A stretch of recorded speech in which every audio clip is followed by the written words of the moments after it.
한마먹다당가시기 오는 게 와롤 토론 미정 따비리버싱 아마디 따비리버싱 부제임 설구잠나 따라 암록저리 고노나 그럼저리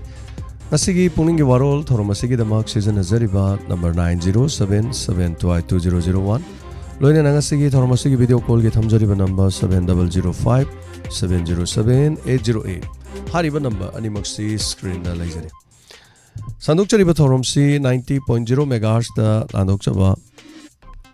WAHONG radio loinana haribasi visual oina adomna TV gi kuthangda TV channel sing ISCOM loinana GTPL Elite TV loinana Diamond TV Facebook amadi YouTube Manipur online radio haiba tonga platform sing asida yengba amadi taba phongbigen ungtigi phongliba pawche singi headlines khara tentangna pijari mapomoiba paw pushparani livestream dagi tabikre sanale pak pawche dagi headlines kara ahanbada logachari Popular government semna na BJP gi MLA kun manga na warep na khre kwaltabi thodoki matang da lengang na paumi CSO singawari shana view luching bakhan bagi matang da thambal sanglen da mi fam pangthok kadori hari Scotland mai tai ama tam thikna putharak badagi sening se te hingore I card check torga mai tai ni khangmadagi khong khut punchelaga furakiben Kangpopi district ki Scotland da Assam gi Taren Popi the railway ki thabak suba lakpa maitai macha ama sakangdaba singna tamthina forokpadagi sining sitte hingore I card check torga maitai ni haiba hek khanglakpada khongkhut mai mit punsin laga singlakta pushil laga forakibani todo thasigi kontaret midawairam na thokibani haujik sakangdaba singaduna forokpadagi rims hospital alaikana duna leiriba maitai masa si Assam gi Karimganj district thana Orata Baridagi Sahi Kuntra Mangarom Suraba Mioeman Mahaki Managalamadi Mapambom Anida China Fobugi Mami Tarumki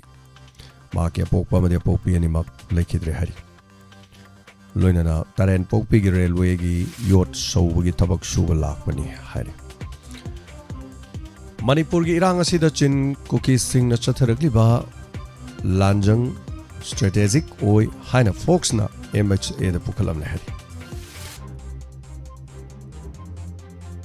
Nungdo lan maya da singning kharak padagi lambi phongnadre photo ko kona na phongli DMU changba thingbagi kongjang hena kanshin kre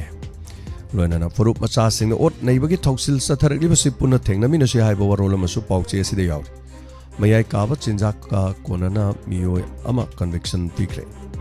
nong leptana chubadagi imphal gi mafam kaya da ising thomjin kre miyamna su social media da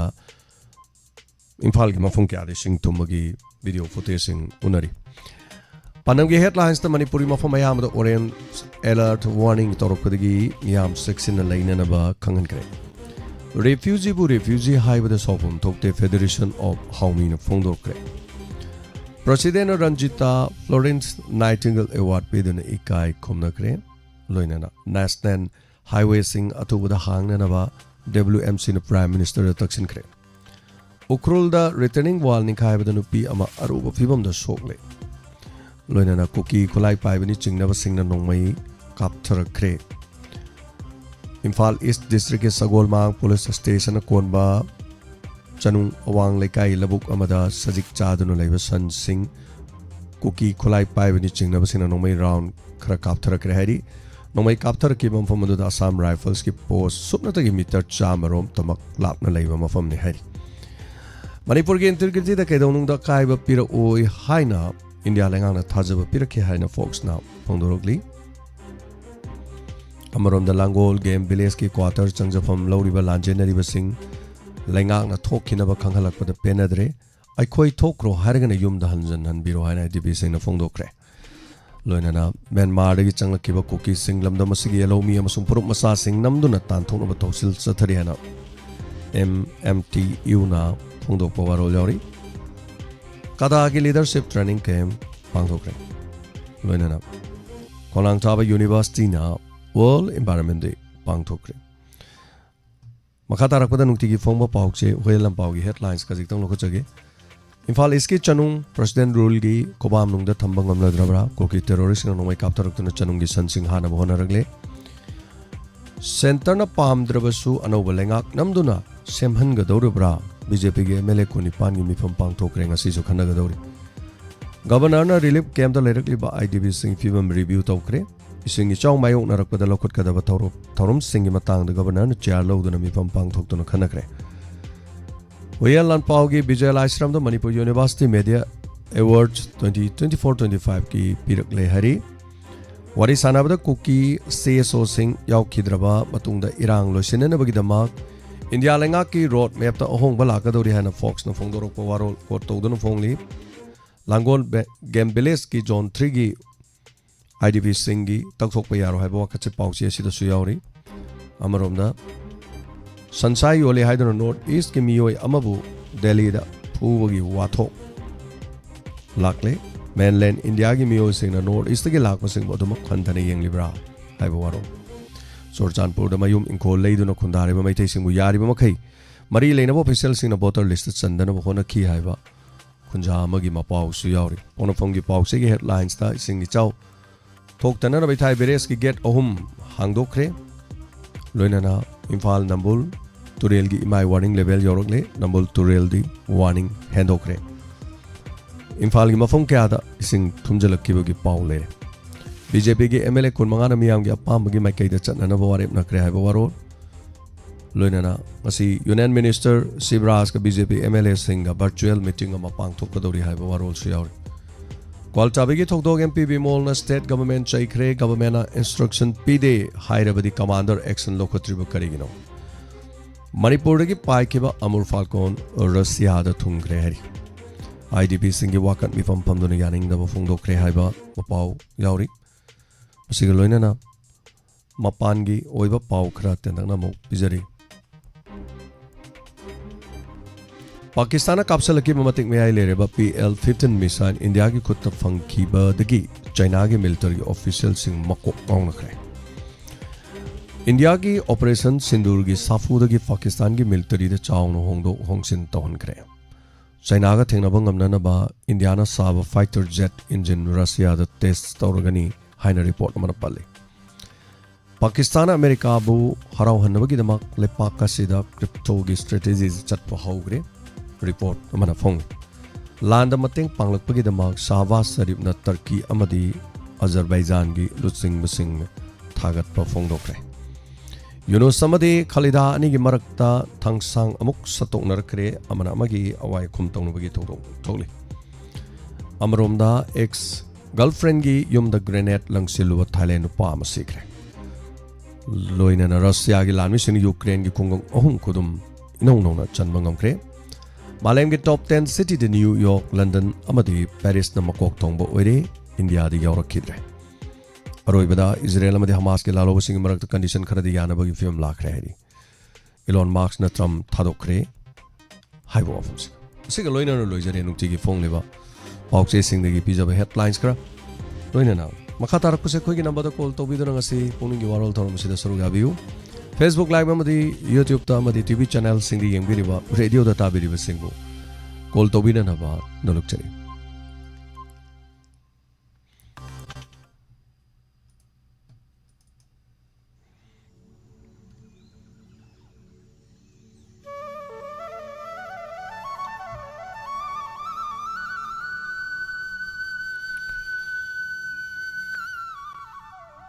leptana churukpa nongna Saitheng piba horakre maroin Imphal gi area da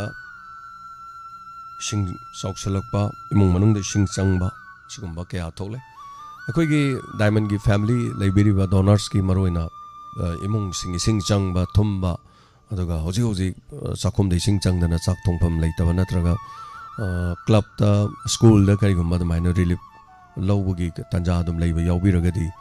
koi gi donors members sing na koi WhatsApp da inbox dorsu message natraga video matik amam thabiro khudak ki oiba koi gi diamond donors ki mateng pangna na ba khusem sajari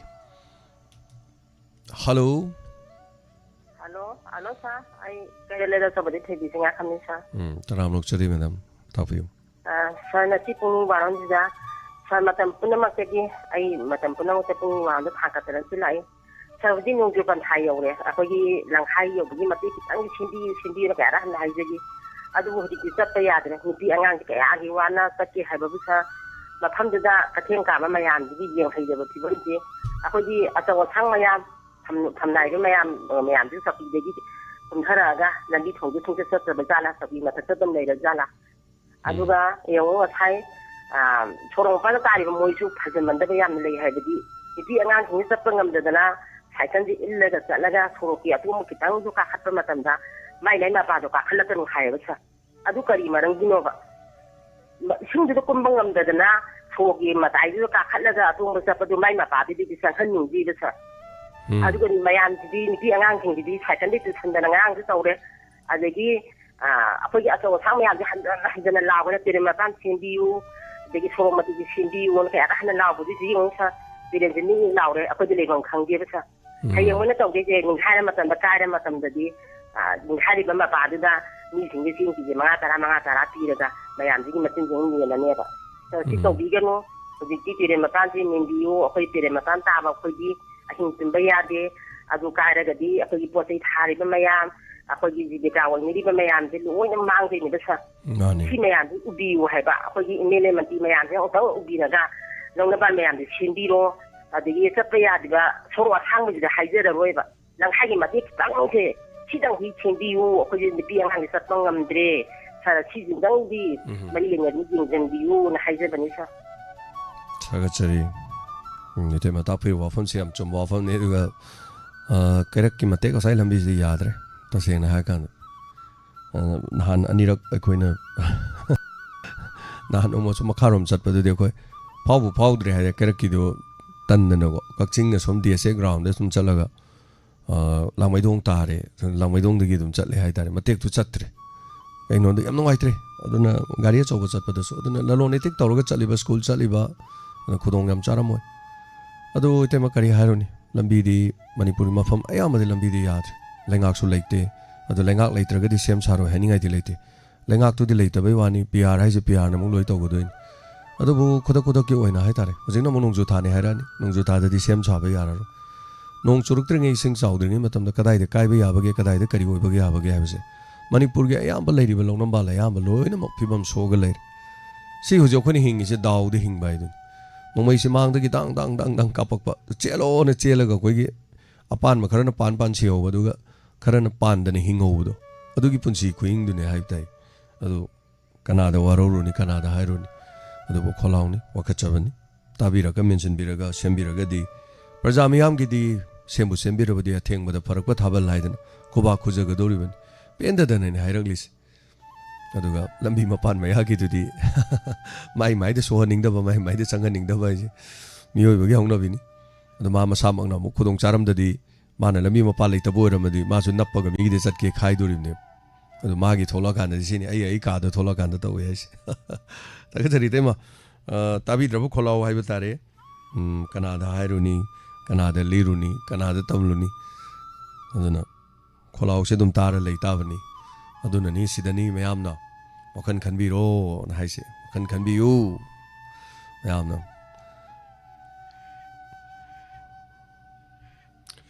hello ꯃꯤꯡ ꯑꯃꯗ ꯂꯩꯐꯝ ꯍꯥꯏꯕꯤꯁꯤ ꯀꯣꯜꯁꯤ ꯇꯠꯈ꯭ꯔꯦ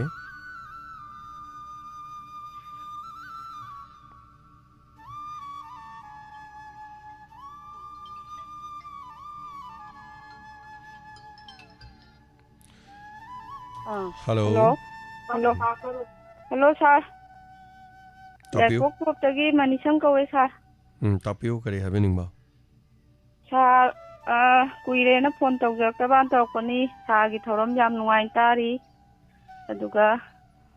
sa gi ai phone ama leire sir hogi sak udabadu su ure ngasi dagidi. Oh. Yam nuai adudi. Adu tamjage na tawjarakoni, sir. ꯌꯥꯝ ꯐꯖꯅ ꯄꯥꯏꯕꯤꯌꯨ ꯏꯁꯤꯡꯗꯒ ꯇꯥꯍꯟꯕꯤꯅꯨ ꯍꯣꯏ ꯁꯥꯔ ꯏꯆꯥ ꯅꯨꯄꯤꯅ ꯂꯩꯕꯤꯔꯛꯑꯦꯅ ꯉꯔꯥꯡ ꯄꯣꯔꯛꯑꯦ ꯌꯥꯝ ꯐꯔꯦ ꯊꯝꯖꯔꯦ ꯁꯥꯔ ꯁꯤꯗꯪ ꯍꯥꯏꯖꯒꯦ ꯇꯧꯖꯕꯅꯤ ꯅꯨꯡꯉꯥꯏꯕ ꯐꯣꯡꯗꯣꯛꯆꯔꯛꯄꯅꯤ ꯁꯥꯔ ꯊꯥꯒꯠꯆꯔꯤ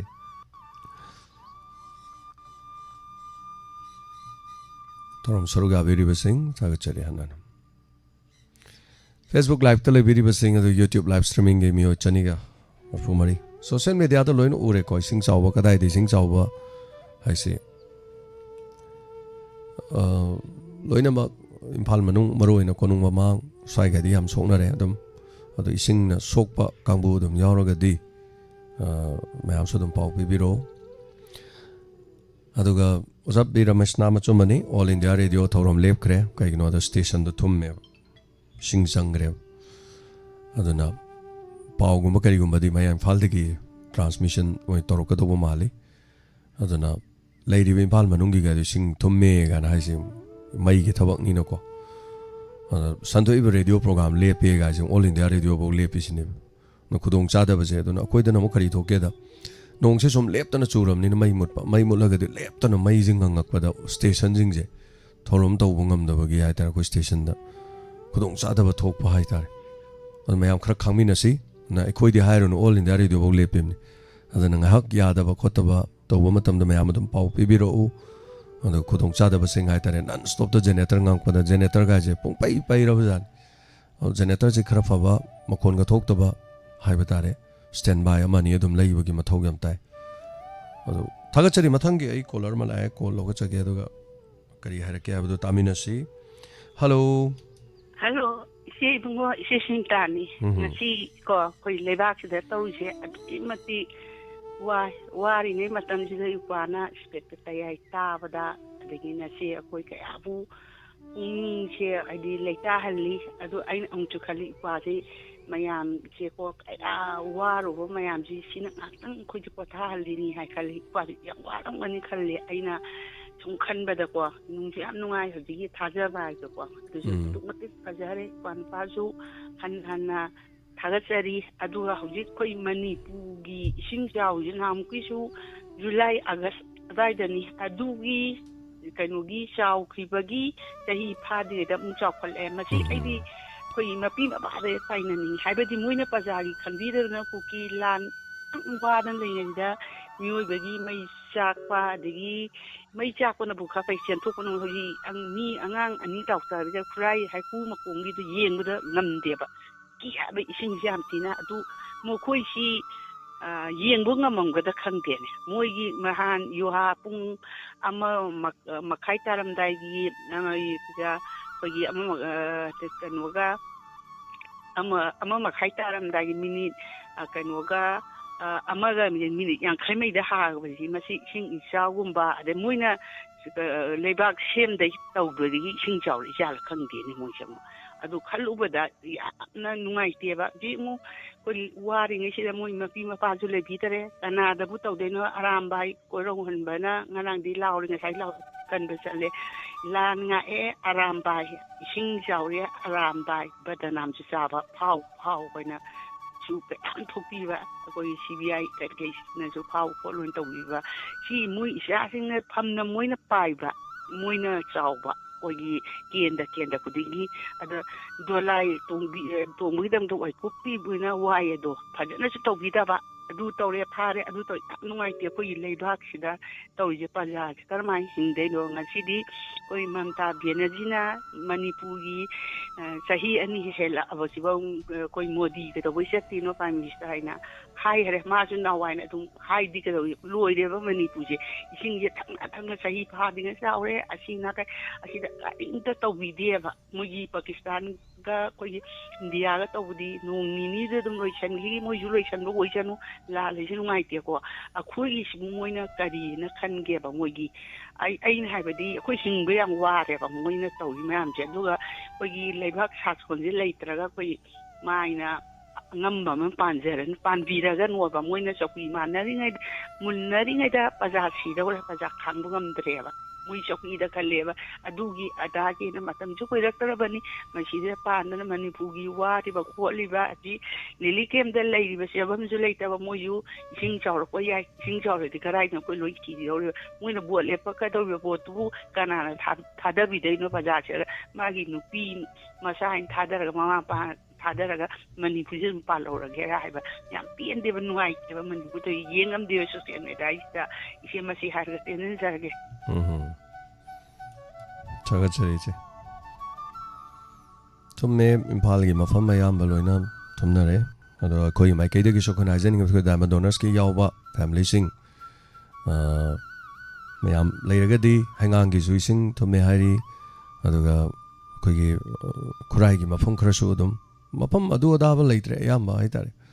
mafam singda ising changchandana imungda ising thumdana leiragadi kudong chadaba haitare adumba leiragadi soidana khoida pibiu mamangda soi koi adumani tawba imung sing khangachara khudakki oina haiba tai ising thumdana kotana kasu numit 10 kuni leibadi dum leiroi yamdabadu numit 3 5 osmain tawba dum yawe dubu kitang khudakki oiba mateng haiba tare kodigi tengwang aikoina diamond donor chi haubiriba haiba tare ko sida leibe chinau sing leibiragadi inbox ta soidan haibiro koigi kano da live ta haiba nuai trasu aduga koigi group to orsu thabiro len taba matamda koigi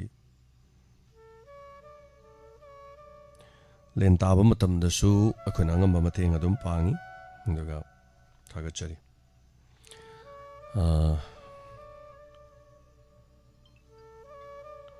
caller malokachari hello sir taramnokchari ai thawan hom dagi okabo ni sir pukning warom da nong ma tin da pung to ga sir habiu haugi ki sai ki ya go men gi ko gi khudon pol hai tare ne akoina khangat pore gi ke yang kai khatang sala me do ga yu ji lo na thup na yo li lo na tin thang na ne de pong na tho pong na yo lo hai ba ya ba ki ko de gi sai da ki ba ke ro ki yo ji na ki ba ma ki yam na yam ko sai de na ti ma bang ko ni na bang ye ma ki ba ma ri pa re na ta wo ka zo ka lam de khan da bi yo ji khalin ye mo ma te ma na ok na kon da ka te na chu da na no ma na ma sa jin kem na ba ta ko mai ma te ko na ba do ti pa du si ga re no ai le ye ho ri ni ki ye yo ma sa jan ti ye yo aki khalo ba da ya na no ai je de na da ra ga di ji pa da ga police ka mai le na ba wo na nong dang gi ya te nga ko ji ma si police ni ji na tong da ki dang ta tha bi ga di yam na ai je ni na thong to ke ni sa thagachari hoi ho jai wafam je phajaba ngakthani jai pabiri base adubo nada happy ga dori bira tabirom moi dori bira maduni am luri wafam je hai tai oi sa ko nong dang ni khatang ya te nga ko ji kai gi adara mina tangel de tabla tani ha ri ke bi ni ka ga pe na ta ga jo hoi do de ni ba si tu wo dre na yo do ba lo ka bi ma yang ji awa ba te chi yam nang ma de yeng ba nong ai ta yam ya we do ko na ju na ko ma na ta mi ma te ni pang ma ngam di na ko ma jing ge du ma de le ko ka yeng ai ri ni do adu na tien da bi ai ge ri ki khatang ya tien ran jage sa thagachari thank you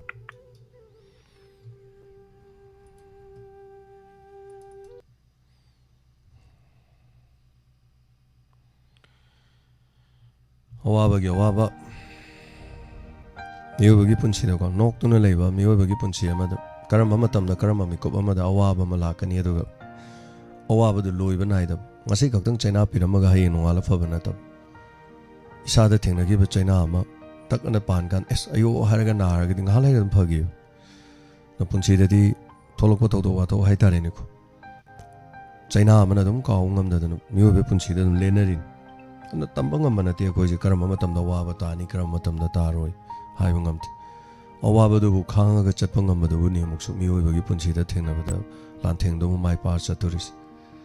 adana tambang amde haitai khudak te accident tholokpa khudak ta imung manu da sopa na yaurokpa anai ama yausalakpa noktuna leijaba punchi amada awaba gi mafam amadu moidorin adu ngarang sum harau dum leiba leitaba dum char leijan wa nei sing do kaira zoro imung do loi changa di imung do je karin do de number 1 firon charon adagi di sakhum imung loi thomja lekhom tha law le no mitare ni pani awa boi de ni hojik to doris adu masi da su khudak ki oiba sarkar bu di leitre ko do sarkar leitre su sarkar pai bu di leiri ni na khudak ki oiba relief haitare yamna athubu tengbang sing thumliba mafam sing da club ki khuthang da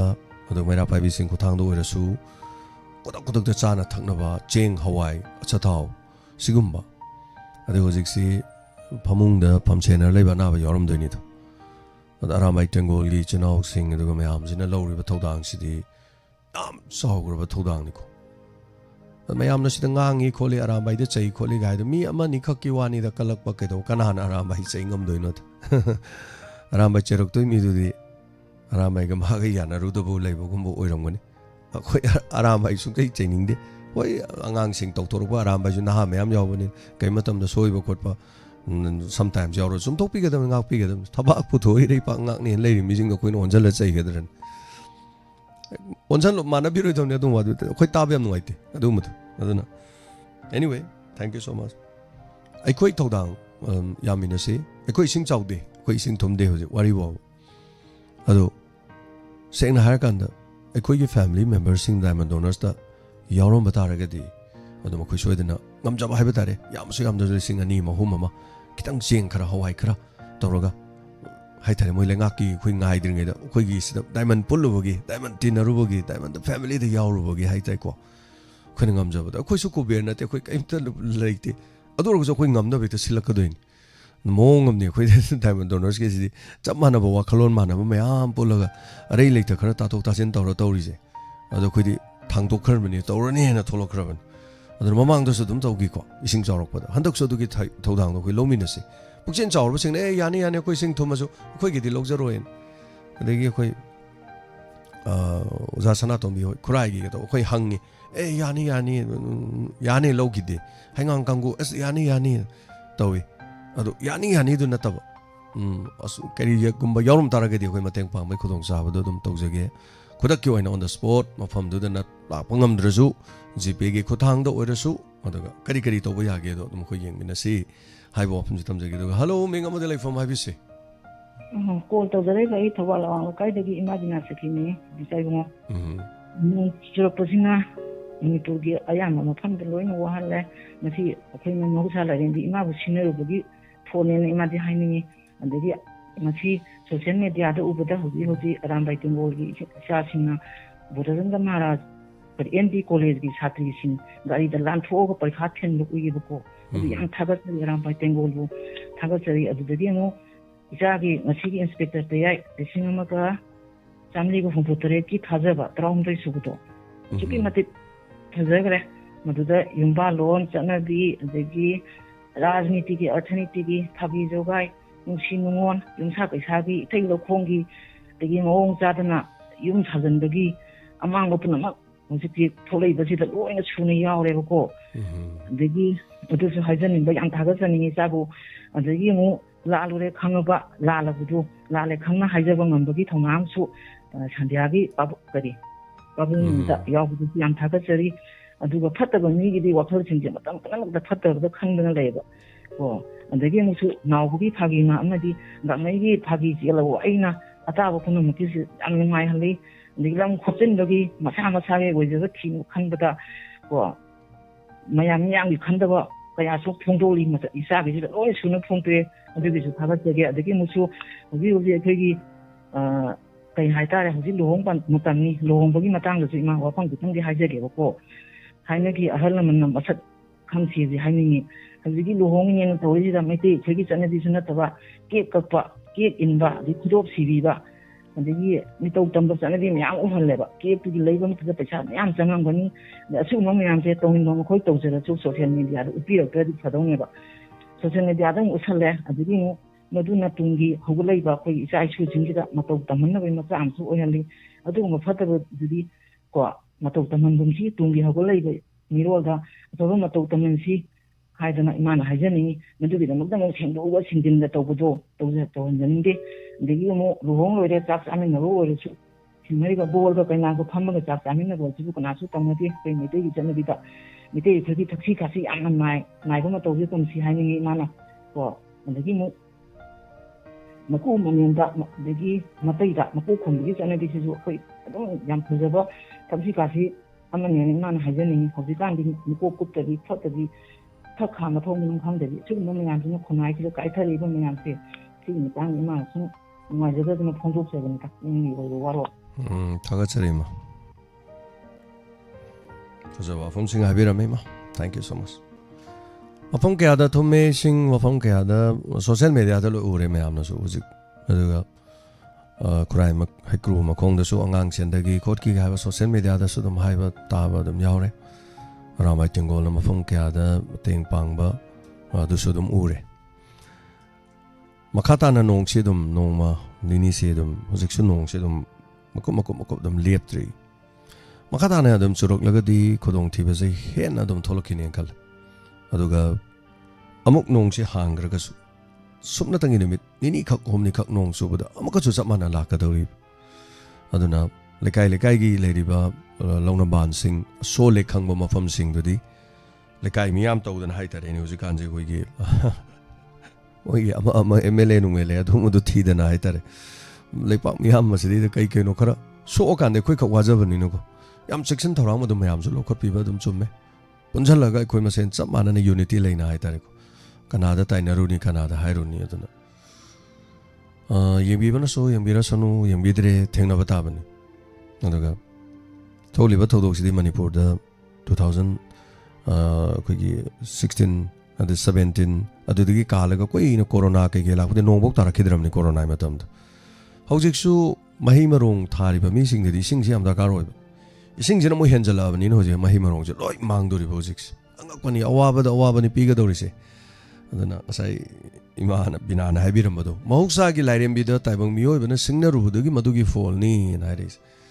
maramdi chingde nong ta bani chingde gi jar loi sendrak phangak tani asai gi uwa do hodro bani na hita aduna sidai da kana gi minungsi kana gi miyeng adu ada ngai bagi matam natre isa na isa gi irei kai singi iram nala khongwan sengduna sit na na thambagi chanabi ainabi ma thamba phare Noma pan mada laisang punje haido noma pan mada aikoi gi harau pung do pullaga aikoi ke dog jige aikoi gi iram nala sing se kamai tog jige na khanaba aduga aikoi gi gram panchayat gi khuthang da natra councilor gi khuthang da pulliba haitare gram sabha ga na tawriba mi maroni ko maronde madugi meeting du da tawrakanda ising thungan ga daba natraga ising cheloi do nala sing du da madugi project work to hapchalaga mi na bu surasu JCB na bu surasu mai ke mi sudong ni ko Ada job card and hari do ada madu dai do na thada raga sura ga senga iram na la sing do phaja ga fahala kanda aikoi sigum sing se isana tong na bagi project e sem na tad mi na ne sung thada roi sung to roi sung pi roi sung ai ngai biru nu kaim kana roi adum ning don po mo ga to kani adum yam lui hojikti yu di yu ligli hong wan tha ga de loi na ngau ba ligli machu do man asang ma da han bai wani manung da yar du di yuni ango boda han bai wani manung da yar du di yuni tha kan da loina ngawgani nan karim kana roi sagi reformation na matauge hai tar di mase a makhong da ge hogi mathong khak tari aduna wayam hai kan de si platform jo koi wayam ngang ya de aduna chum na gi kano da meeting dor de am yawa hello mi ngam da platform hai bi se Ibungo, ima pukhoi ma me mane, ibungo, ima ne isa ikai kumnazari, tabiri ba mayam di mana kuramzari. Ne, ibungo, se dolai tabiri kano do dam do. Mogi ima di do hai ba thok de mogi thong do ahum hai ba kano phakai re ye. Ado masauti ima ipai haujani moi mai ko pan na lawe ba se akhoi khondang nai ba terwang gi daita bokpi du da nupa mam thopi ro kholai pai ra ga na kai na chen kan na tau je na do ado thong do ahum kai re ye ado kam dau dai no khang gi tamai dau dai no khang gi ado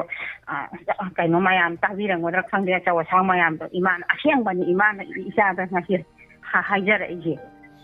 hoi ma chawa sang na la ga du mien ngam pon tre ma thong kai gre ni sing thang ngam da moina mabuk na kang mabuk akang ma du ngak ngam dong na te dem lu re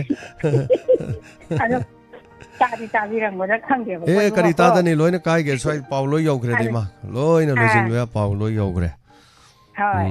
ado nong yi so hang de chwang he hang de gan he pu khao da ri nong yi ado chu ra lai ka da mo hang de ki ba mu yau gan ni khang ba ai nong din ado chu ra lai khang ba sung lep te ma yam kan na tra su tak na tak na de te bu ngo dai bu ngo ana ado le tra su ki pa ka le pa ka na ne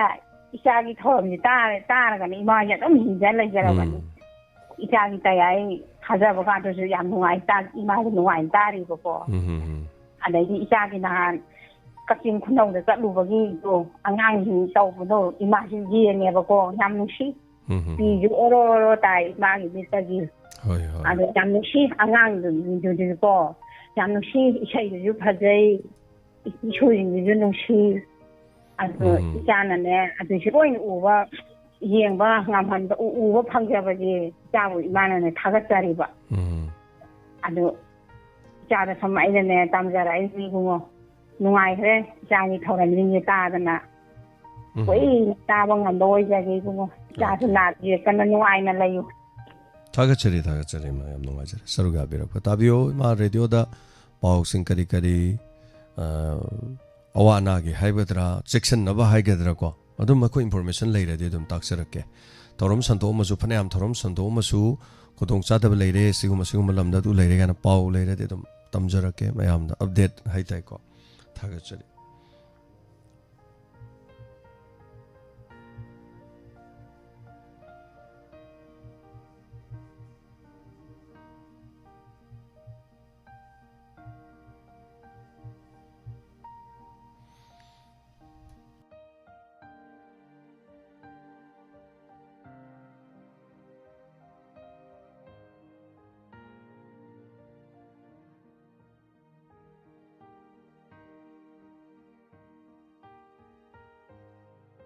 Minga Leifong Haibiu.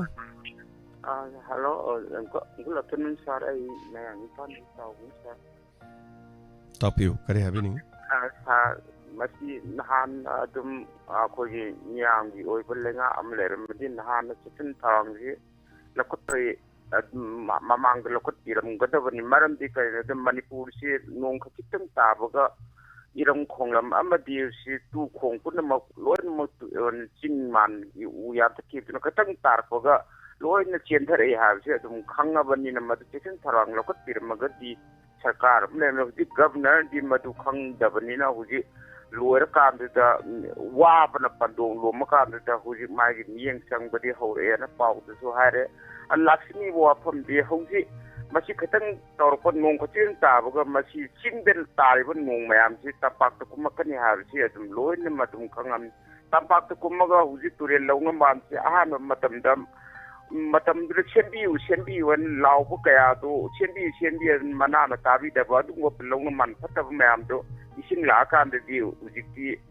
nang law ture mapan da taba mayam do di tumpon chahum khangdre aduna yarga di masai da khatang ising khatang lae haiba tarbo ti ithai dang di thong si pura fatar de khalaga pura hang to kan thambirati tuyen ising ke makotlan de lawna man de ka ju ka ru aduga ngayuk pham amma hujik si thumba ji kai no de amuna covid na amuk wahalle adigi ising isau muthoe adig matang de irang sina maram moidruga amu irang sen ni ka ji pursiwong wahalle aduna hujik matang lakro ji isau muthoga mayam patok no ji ke mang sai mang ba sei da sarkar gi sengau de parjam yam de khongpat ki badna sarkar na mu yam dang thadar ko de mokoi gi phikau de tang gi na u ji kong mamang gi ising chau da tharak ki ba mayam do aseng ba ising chau na thung gi ba len na ta gi ba mayam do thaglu do ji am ta phangge paisa de dong ka thuk gi ba mokoi gi phikau aduna hu ji yam nungaitabak kibam mama habdu oya aduna tingkong singa da leriba akoi gi lawsing gen loin ubu yabagi kibam mamma di loin labni nong sina maram mordu sang budi yadre maram di kane da ngasi makta da taze gi ba pauda akoi gi uki gena san marta kapa ina asama pentul leyana makoi na adum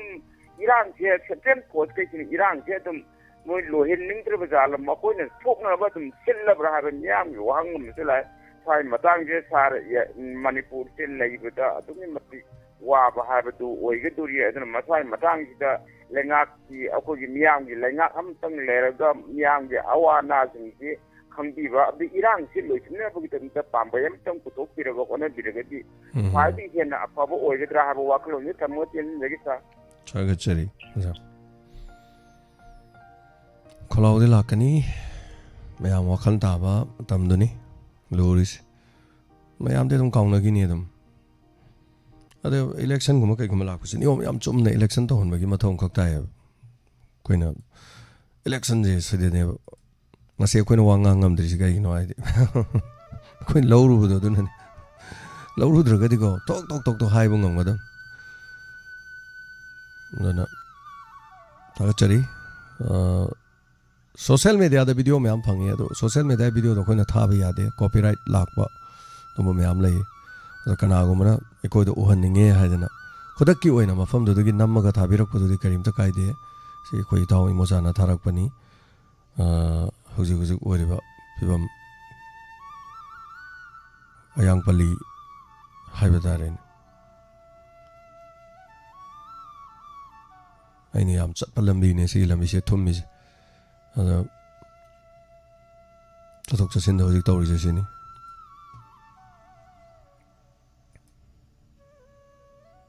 ꯆꯪꯉꯦ ꯁꯤ ꯏꯁꯤꯡ ꯏꯃꯨꯡꯗ ꯆꯪꯕ ꯍꯥꯏꯗꯤ ꯑꯗꯨꯝ ꯆꯪꯉꯦꯅꯤ ꯃꯌꯦꯡ ꯇꯥꯕꯗ ꯋꯥꯍꯧꯗꯣꯔꯤꯕꯅꯤ ꯑꯗꯒꯤ ꯈꯣꯡꯕꯥꯟ ꯑꯗꯨ ꯑꯁꯤꯗ ꯂꯩꯕ ꯈꯣꯡꯕꯥꯟꯁꯤꯡꯗꯨ ꯃꯆꯨ ꯐꯅꯌꯥꯝ ꯐꯖꯕꯅꯤ ꯈꯣꯡꯕꯥꯟ ꯃꯆꯨ ꯐꯖꯕꯁꯤꯡꯁꯦ ꯏꯁꯤꯡꯗꯣ ꯊꯨꯝꯖꯤꯜꯂꯝꯅꯤꯅ ꯑꯃꯨꯛ ꯂꯣꯏꯅ ꯏꯁꯤꯡ ꯑꯅꯩꯕꯁꯤꯒ ꯄꯨꯂꯞ ꯇꯣꯠꯁꯟ ꯇꯤꯟꯁꯤꯟꯅꯔꯒꯅꯦꯕ ꯏꯃꯨꯡꯗ ꯀꯔꯤꯗ ꯂꯣꯏꯅ ꯀꯩꯅꯣ ꯇꯧꯗꯣꯔꯤꯁꯦ ꯅꯣꯛ ꯇꯧꯗ ꯉꯥꯏꯔꯦ ꯀꯔꯤ ꯍꯥꯏꯗꯣꯏꯅꯣ ꯁꯤꯅꯤ ꯑꯗꯣ ꯄꯨꯔꯥ ꯁꯦꯝꯗꯣꯛꯇꯕ ꯌꯥꯗꯕ ꯑꯆꯧꯕ ꯁꯦꯝꯗꯣꯛꯄ ꯑꯃꯈꯛ ꯆꯪꯗꯣꯔꯤ ꯂꯝꯕꯤꯅ ꯁꯨꯝ ꯊꯣꯡꯒꯠꯈꯤ ꯂꯝꯕꯤꯅ ꯁꯨꯝ ꯊꯣꯡꯒꯠꯈꯤ ꯂꯝꯕꯤꯅ ꯋꯥꯡꯈꯠꯈꯤ ꯌꯨꯝꯅ ꯁꯨꯝ ꯃꯈꯥ ꯆꯪꯈꯤ ꯑꯗꯨꯅ ꯂꯝꯕꯤ ꯁꯦꯝꯕ ꯀꯥꯟꯗ ꯂꯝꯕꯤꯁꯦ JCBꯅ ꯀꯣꯊꯣꯛꯑꯒ ꯍꯥꯟꯅꯒꯤ ꯂꯦꯚꯦꯜꯗꯨꯗ ꯁꯦꯝꯍꯟꯕ ꯑꯗꯨꯅ ꯂꯝꯕꯤ ꯁꯦꯝꯕꯗ ꯂꯥꯏꯕ ꯍꯥꯏꯗꯤ ꯀꯔꯤꯅꯣ ꯍꯥꯏꯗꯤ ꯃꯊꯛꯇ ꯀꯣꯊꯣꯛꯄꯒꯤ ꯄꯩꯁꯥꯗꯣ ꯃꯌꯥꯝ ꯆꯪꯕꯅꯤꯅ ꯍꯥꯟꯅꯒꯤ ꯂꯩꯔꯤꯕꯗꯨꯗ ꯅꯨꯡ ꯃꯔꯣꯜ ꯑꯃ ꯊꯥꯖꯤꯜꯂꯒ ꯊꯣꯛꯅ ꯑꯅꯧꯕ ꯑꯃ ꯊꯥꯖꯤꯜꯂꯝꯕ ꯁꯤꯅ ꯄꯩꯁꯥ ꯌꯥꯝ ꯆꯪꯗꯕ ꯀꯟꯕ ꯑꯗꯨꯅ ꯀꯔꯤ ꯇꯧꯍꯧꯏ ꯁꯣꯝꯗꯅ ꯁꯣꯔꯣꯛ ꯂꯩꯍꯧꯕ ꯂꯦꯚꯦꯜꯗꯨꯗꯗꯤ ꯌꯨꯝꯗꯣ ꯃꯔꯣꯜ ꯑꯃ ꯍꯥꯞꯆꯟꯈ꯭ꯔꯦ ꯅꯦꯝꯊꯈ꯭ꯔꯦ ꯆꯍꯤ 10 ꯃꯅꯨꯡꯗꯗꯤ 3-4ꯔꯛ ꯑꯗꯨꯃꯥꯏꯅ ꯁꯦꯝꯃꯒꯗꯤ ꯌꯨꯝꯗꯗꯤ ꯈꯔ ꯂꯩꯔ ꯃꯅꯨꯡ ꯆꯪꯈꯤ ꯇꯥꯕꯅꯤ ꯁꯣꯔꯣꯛꯇꯩ ꯆꯦꯟꯊꯔꯛꯄ ꯏꯁꯤꯡꯗꯨꯗꯤ ꯑꯋꯥꯕ ꯑꯗꯨꯝ ꯑꯣꯏꯔꯦ ꯊꯥꯒꯠꯆꯔꯤ ꯊꯧꯔꯝ ꯌꯥꯎꯕꯤꯔꯤꯕꯁꯤꯡ ꯍꯟꯅ ꯍꯟꯅ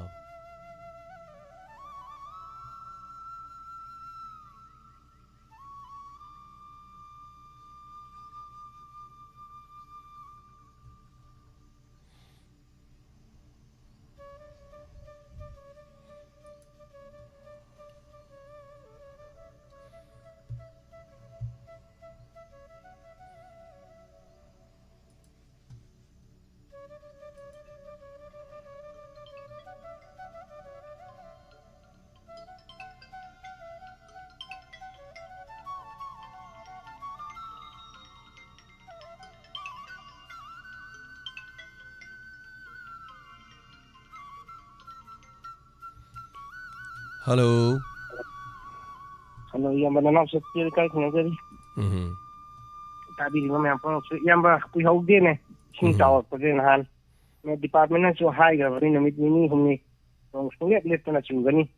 Ay na alarming di pi gravity haba. Ado na so khanghaw da ba ko na high tare. Pi da ga ko je radio ta na. Da yen to na section ba je yi mo ta de. Section ba wa le dum high je sing na kan ta. Ai ba di ꯍꯥꯏꯔꯤꯕ ꯃꯐꯝꯁꯤꯡꯗꯨ ꯇꯨꯔꯦꯟ ꯃꯄꯥꯟ ꯃꯃꯥꯡꯗ ꯀꯥꯏꯈ꯭ꯔꯕ ꯃꯐꯝ ꯉꯥꯛꯇꯅꯤ ꯏꯝꯐꯥꯜ ꯇꯨꯔꯦꯟ ꯏꯁꯤꯡ ꯆꯥꯎꯒꯟꯕ ꯅꯝꯕꯨꯜ ꯇꯨꯔꯦꯟ ꯃꯔꯨꯑꯣꯏꯅ ꯕꯖꯥꯔꯗ ꯂꯩꯔꯤꯁꯤ ꯍꯥꯏꯔꯤꯕ ꯆꯤꯡꯗꯩ ꯌꯥꯝ ꯆꯦꯟꯊꯔꯛꯄ ꯑꯗꯨꯒ ꯂꯧꯅꯝꯕꯥꯜ ꯃꯅꯨꯡꯒꯤ ꯀꯩꯅꯣꯁꯤꯅ ꯑꯩꯈꯣꯏꯒꯤ ꯈꯣꯡꯁꯤꯅ ꯌꯥꯝꯅ ꯄꯤꯛꯄ ꯍꯥꯏꯇꯥꯔꯦ ꯄꯤꯛꯁꯨ ꯄꯤꯛꯑꯦ ꯑꯩꯅ ꯎꯖꯕꯗ ꯑꯗꯨꯒ ꯍꯥꯟꯅ ꯂꯩꯔꯝꯕ ꯐꯤꯕꯝꯗꯒꯤ ꯁꯨꯝ ꯊꯦꯟꯖꯜꯂꯛꯄ ꯍꯥꯏꯇꯥꯔꯦꯀꯣ ꯑꯗꯨꯅ ꯀꯩꯁꯨ ꯃꯁꯤꯒꯤ ꯀꯩꯅꯣꯁꯦ ꯏꯆꯥꯎꯁꯦ ꯑꯗꯨꯝ ꯃꯃꯥꯡꯗ ꯊꯣꯛꯑꯝꯗꯕꯗꯣ ꯍꯧꯖꯤꯛꯇꯤ ꯊꯣꯛꯑꯒꯅꯤ ꯃꯁꯤꯒꯤ ꯈ꯭ꯋꯥꯏꯗꯒꯤ ꯑꯁꯣꯏꯕ ꯃꯔꯝ ꯑꯃꯅ ꯉꯁꯥꯏ ꯀꯣꯂꯔ ꯑꯇꯩꯃꯅꯁꯨ ꯇꯥꯛꯄꯤꯈ꯭ꯔꯦ ꯏꯃꯥꯉꯩꯅꯁꯨ ꯑꯩꯈꯣꯏꯒꯤ ꯆꯤꯡꯁꯦ ꯃꯔꯨ ꯄꯥꯛꯇꯛꯅꯅ ꯀꯣꯛꯊꯣꯛꯈ꯭ꯔꯦꯕ ꯅꯣꯡ ꯆꯨꯔꯀꯥꯟꯗ ꯆꯨꯞꯁꯟꯒꯗꯕ ꯀꯩꯅꯣꯗꯨꯃ ꯂꯩꯇ꯭ꯔꯦ ꯑꯗꯨꯅ ꯈꯔ ꯈꯔ ꯇꯛꯊꯔꯛꯄꯗ ꯄꯥꯊꯣꯛꯑꯒ ꯍꯦꯟꯇꯣꯛꯑꯒ ꯍꯥꯏꯔꯤꯕ ꯀꯩꯅꯣꯁꯤꯡꯁꯤꯗꯩꯗ ꯃꯔꯤ ꯑꯣꯏꯕꯅꯤꯅ ꯆꯦꯜꯂꯛꯄ ꯍꯥꯏꯇꯥꯔꯦꯀꯣ ꯑꯗꯣ ꯑꯩꯒꯤ ꯑꯣꯏꯕ ꯃꯣꯠꯇ ꯃꯁꯤ ꯍꯥꯏꯖꯔꯒꯗꯤ ꯌꯦꯛꯅꯕꯅꯁꯨ ꯃꯃꯥꯡꯊꯛꯇꯒꯤ ꯃꯁꯤꯒꯤꯁꯦ ꯄ꯭ꯂꯥꯟ ꯇꯧꯕꯁꯨ ꯁꯣꯏꯗꯅ ꯑꯣꯏꯗꯣꯏꯅꯦꯕ ꯍꯥꯏꯕꯗꯤ ꯄꯣꯄꯤ ꯊꯥꯔꯒ ꯂꯣꯛꯄ ꯃꯣꯏꯗ ꯀꯥꯟꯅꯕ ꯑꯗꯨꯒ ꯃꯗꯨꯗꯩ ꯆꯦꯟꯊꯔꯛꯄ ꯏꯁꯤꯡꯗꯨꯅ ꯇꯝꯄꯥꯛꯇ ꯏꯆꯥꯎ ꯊꯣꯛꯍꯟꯕꯒꯤ ꯃꯣꯏ ꯑꯗꯨ ꯌꯥꯝꯅ ꯈꯜꯂꯝꯗꯕꯗꯤ ꯌꯥꯏ ꯑꯗꯨꯕꯨ ꯂꯣꯖꯤꯛ ꯈꯔꯗꯤ ꯎꯔꯝꯒꯅꯦꯕ ꯃꯣꯏꯗꯁꯨ ꯈꯪ ꯑꯍꯩꯅ ꯍꯥꯏꯇꯥꯔꯦ ꯑꯗꯨꯒꯨꯝꯅ ꯃꯁꯤꯁꯨ ꯂꯥꯂꯣꯡ ꯑꯃꯈꯛꯅꯦꯕ ꯑꯗꯨꯅ ꯑꯩꯈꯣꯏꯅ ꯃꯁꯤꯒꯤ ꯂꯥꯂꯣꯡꯁꯤꯗꯒꯤ ꯉꯥꯛꯊꯣꯛꯁꯦ ꯍꯥꯏꯔꯒꯗꯤ ꯑꯩꯈꯣꯏꯅ ꯆꯥꯔꯝ ꯊꯛꯑꯝꯕ ꯅꯠꯇ꯭ꯔꯒꯅ ꯇꯨꯔꯦꯟ ꯇꯣꯔꯕꯥꯟꯗ ꯅꯛꯅ ꯂꯩꯕ ꯀꯥꯡꯕꯨꯁꯤꯡꯅ ꯁꯔꯀꯥꯔ ꯉꯥꯏꯗꯅ ꯍꯥꯏꯇꯥꯔꯦꯅꯦ ꯃꯥꯟꯅꯔꯒ ꯑꯩꯈꯣꯏꯒꯤ ꯁꯦꯡꯕ ꯑꯃ ꯆꯪꯉꯦꯕ ꯃꯊꯧ ꯇꯥꯕ ꯑꯗꯣ ꯍꯧꯖꯤꯛꯇꯤ ꯇꯨꯔꯦꯟ ꯇꯣꯔꯕꯥꯟꯁꯤꯡꯁꯨ ꯂꯣꯏꯅ ꯊꯦꯡꯖꯤꯜꯂꯛꯑꯕꯅꯤꯅ ꯏꯁꯤꯡ ꯈꯤꯇꯪ ꯇꯥꯔꯛꯄꯗ ꯏꯆꯥꯎ ꯊꯣꯛꯄ ꯃꯇꯨꯡꯗꯁꯨ ꯌꯥꯝꯅꯁꯨ ꯉꯁꯥꯏ ꯇꯥꯛꯄꯤꯈ꯭ꯔꯦꯕꯀꯣ ꯁꯣꯝꯗꯒꯤ ꯄꯥꯏꯈꯤꯕ ꯅꯣꯡꯁꯦ ꯁꯣꯝꯗꯗꯤ ꯏꯟꯊꯤꯉꯥꯏ ꯇꯥꯗꯦꯕ ꯅꯣꯡꯂꯩ ꯅꯨꯡꯁꯤꯠꯅ ꯍꯨꯝꯃꯒ ꯑꯗꯨꯝ ꯆꯠꯈ꯭ꯔꯦ ꯀꯨꯏꯍꯧꯕ ꯅꯠꯇꯦꯕ ꯁꯤꯗꯒꯤ ꯄꯥꯏꯈꯤꯕ ꯅꯣꯡꯁꯦ ꯃꯅꯤꯄꯨꯔ ꯌꯧꯔꯛꯄꯗ ꯁꯦꯡꯅ ꯍꯥꯏꯔꯒꯗꯤ ꯑꯗꯒꯤ ꯑꯃꯨꯛ ꯕꯦ ꯑꯣꯐ ꯕꯦꯡꯒꯣꯜꯗꯒꯤ ꯍꯨꯝꯃꯛꯄꯗ ꯀꯨꯏꯍꯧꯕ ꯅꯠꯇꯦꯕ ꯑꯗꯨꯅ ꯎ ꯋꯥ ꯍꯧꯗ꯭ꯔꯕꯅꯤ나 ꯍꯧꯖꯤꯛꯁꯦ ꯏꯁꯤꯡ ꯆꯨꯔꯛꯄꯗ ꯂꯣꯏꯅ ꯇꯝꯄꯥꯛꯇ ꯊꯨꯝꯃꯛꯏꯁꯦ ꯃꯁꯤ ꯑꯁꯣꯏꯕ ꯏꯁꯥꯗꯁꯨ ꯂꯣꯏꯅ ꯂꯩꯔꯦ ꯍꯥꯏꯇꯥꯔꯦ ꯌꯨꯝ ꯁꯥꯖꯟꯕꯗ ꯑꯩꯈꯣꯏꯒꯤ ꯏꯔꯝ ꯅꯂꯥ ꯊꯝꯗ꯭ꯔꯦ ꯑꯗꯒꯤ ꯁꯣꯔꯣꯛ ꯁꯦꯝꯕꯗ ꯁꯣꯔꯣꯛꯅ ꯋꯥꯡꯈꯠꯍꯧꯔꯦ ꯑꯗꯨꯒ ꯀꯩꯅꯣꯅ ꯃꯈꯥ ꯊꯥꯕꯅ ꯊꯦꯜꯍꯧꯔꯦ ꯑꯗꯨꯅ ꯃꯔꯨꯑꯣꯏꯅ ꯆꯦꯛꯀꯤ ꯌꯨꯝ ꯁꯥꯕꯗꯤ ꯑꯔꯩꯕꯗꯤ ꯈꯔ ꯐꯔꯤꯀꯣ ꯌꯥꯝꯕ ꯅꯠꯇꯕꯤꯗ ꯇꯤꯟꯅꯒ ꯌꯨꯝ ꯀꯨꯞꯄꯒ ꯂꯩꯕꯥꯛꯅ ꯇꯩꯕꯁꯤꯗꯤ ꯍꯥꯔꯦ ꯀꯩ ꯍꯥꯏꯔꯨꯅꯤ ꯐꯖꯈ꯭ꯔ ꯄꯣꯠꯅꯤ ꯑꯗꯨꯅ ꯃꯁꯤꯗꯤ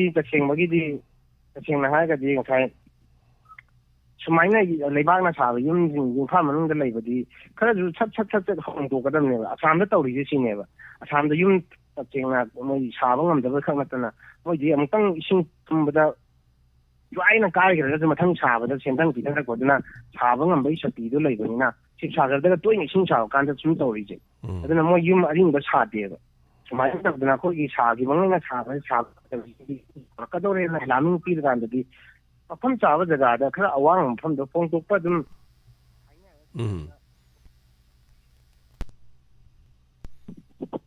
अदुगा मखा तारकपदा याम ngसाइगी ड्राइवर अमा फागिबगी मतांगे पाउचे जिंसु कमाय तौबनो हंगे तबा सखंगदबा हाइबसी तोजे नाइ हाइजन मदु कुकीना फाबा ओइदुनेबा ओइरोइद्रो यामबा ओइदुन अदु कुकीना फाबनेना हाइबदो हाइ ngमदंगे सखंगदबा हाइजे कयाम कुइना सखंगदबा हाइगिदैनेबा सखंगदबना नोंगै काथरे हाइगुंबा सखंगदबदो जते इंटरनेट तंपात लैबा सखंगदबना खुजु माजुगी नोंगै खरा पारगा नहारोनने हाइरिबा नहारोन हाजि नहाइन खलप नहारोन दुनातेको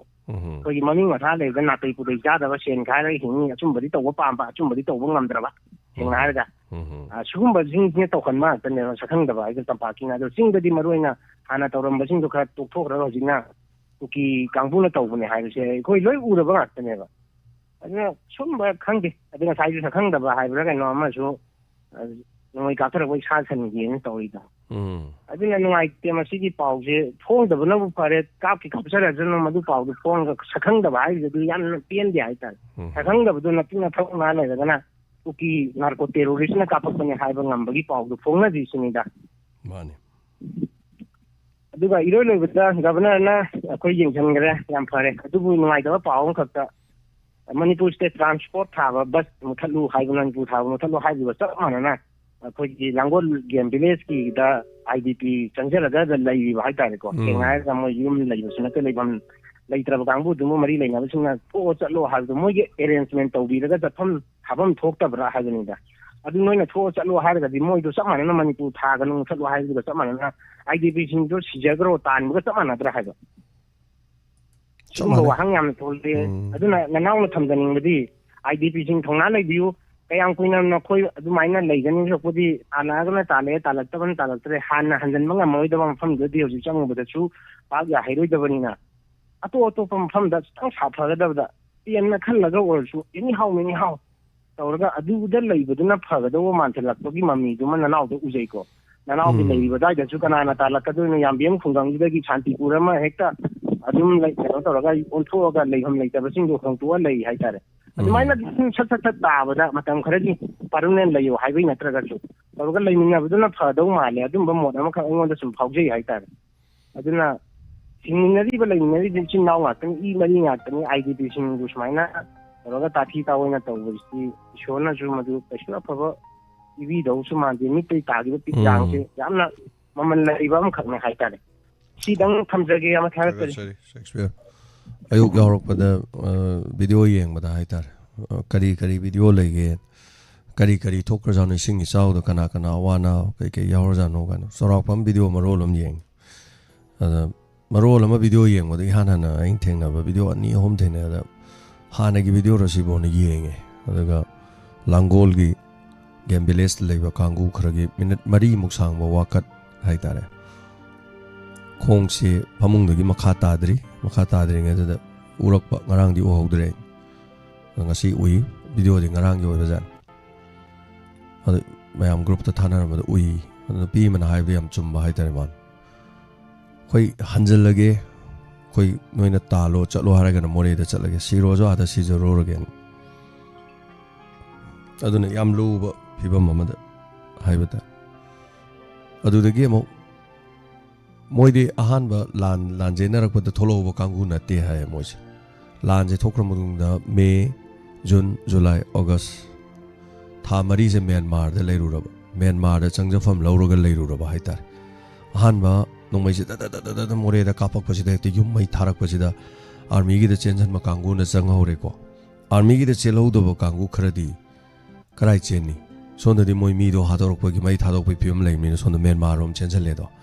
म्यांमार दुददी म्यांमार द मोइनदी चंगागा हात ngамponte म्यांमार दो चंगबदुदसु म्यांमार गी कांगु लेबिरि जिंगदुना मो अखोइ मी मयामदो मो मतेंग पांगबिरेको फाजन पुंजन मांगिबसु म्याम यावरे लंबी द हात खिबनि खंगदे कैनि खंगदे इन हान मिसिंग तौबदो मोरे दगी फनाम यावे होजेबो थी खंगदब जिंगदो कोइन खंबना म्यांमार द लोलगा लेरमगनि मोइ नोंमदे थोलकनि गा खल्लुबदो थोलक्त्रे होजेबो थोलक्तबदो थोलकिद्रो अदुना मखोइ सिंग अदो मो हाना रिलीफ कैम्प द लेबगी मिंग चंदे हाइबर केनोम हाय अदो रिलीफ कैम्प द लेबबो मिंग चनबा हाना चलौद्रगदि यादे कोना चनबा लाकपदि ओइदे गाना हाइबगा लेबा जाला लांजेनरे खंगबा मोरे दगिनि लाए खंगब जिंगदुगी अल्टरनेटिव अरेंजमेंट अमा हाइतर हानगी सीएम न सिनबिरमनि हाय हानगी सीएम न लांगोल स्टेदन गेम विलेज त लेरो हाइबजे सिलमनि हाय सीएम अमन सिलम में हुजिक सीएम दुदि लेत्रे अदुगा पीआर लाए पीआर न एसडीसी की खोतांगदगी नोइ थोक्रो हाय थोंगनबा मफमदो कदाइदनो मोइ सिनबिरबरा याम सेंगना हायदिने तौदबदि ओइजनुको थोरियान सिरकनि अदु फिममदुदा हु चारागा सिरकने अखोइसी लमदमसिगी मी नत्रबरा अखोइसी करिमत लमदमसिदा कोइगी हक लेत्र जाला गाना तोरकने बसोइदन मदु तोरक्तबदि ओइसनुको अदु ngasai famda khoi chatlaroi koi mafam sida sidribau laini laining bai nate noi sida piri mafam khoi yam laining bai nate ba noi chatlo hai do khoi kadai do no laifam laite ba koi aduna horen debate torokpada jo hai tare manipur gi maming laira laira ba channel singna hari ba sigi matang da idp sing sigi wafam ji khana nei na birakanda mari leina bagi nakong yau nana ba hai tare ado moi gi pau gi mifam mamma bodi pangthoi yaudi yaurungani khalle ado khara hena mayam do wakhal tana na ba madi मखोइगी alternative arrangement अमा सिन्ननबगिदमा अखोइ मयामना हाइतारे करी करिनि इनबे याव खर इनबिबो फै कदाइदनो हजि no मरकसदे सिंग मी yum लैबा मी फावबो लैफम लैरक्त्रगाना कोइ Kannada चंगगा अखोइ IDP ने चंग लैरुदोइनो हाइबो फम लैरि सेम लोगरे वांगांगदा याम लुइ कॉल तोबियो मयाम पुंखाय मा थोरम लैजरी कॉल तोबियो अदगा थोरम द सरुगाबियो aina ngangjari ai wakhalon doni khoi fauri doni if adom do oiram taragadi kari oigadagi haiba pham doni akoi khangjan nadan usan nadan ai yaude akoi sokte na to leibai pham dodi yaroi maramdi lamdam asigi praja ama dadugum minung se leitaba thong du sum chatharadi atopa hiram ama natraga ama da sodum chatharakane na yamna lui siguma thabak thorom singse thagachari Thorom Surga video sing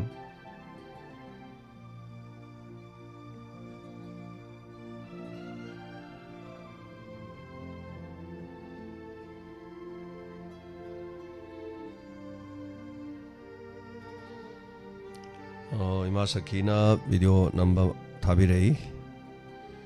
Thagachari Ima Saki कोई member सिंग Naga number समाइना कोई family member Naga number सिदि थाबा केसु खरा काहि दियो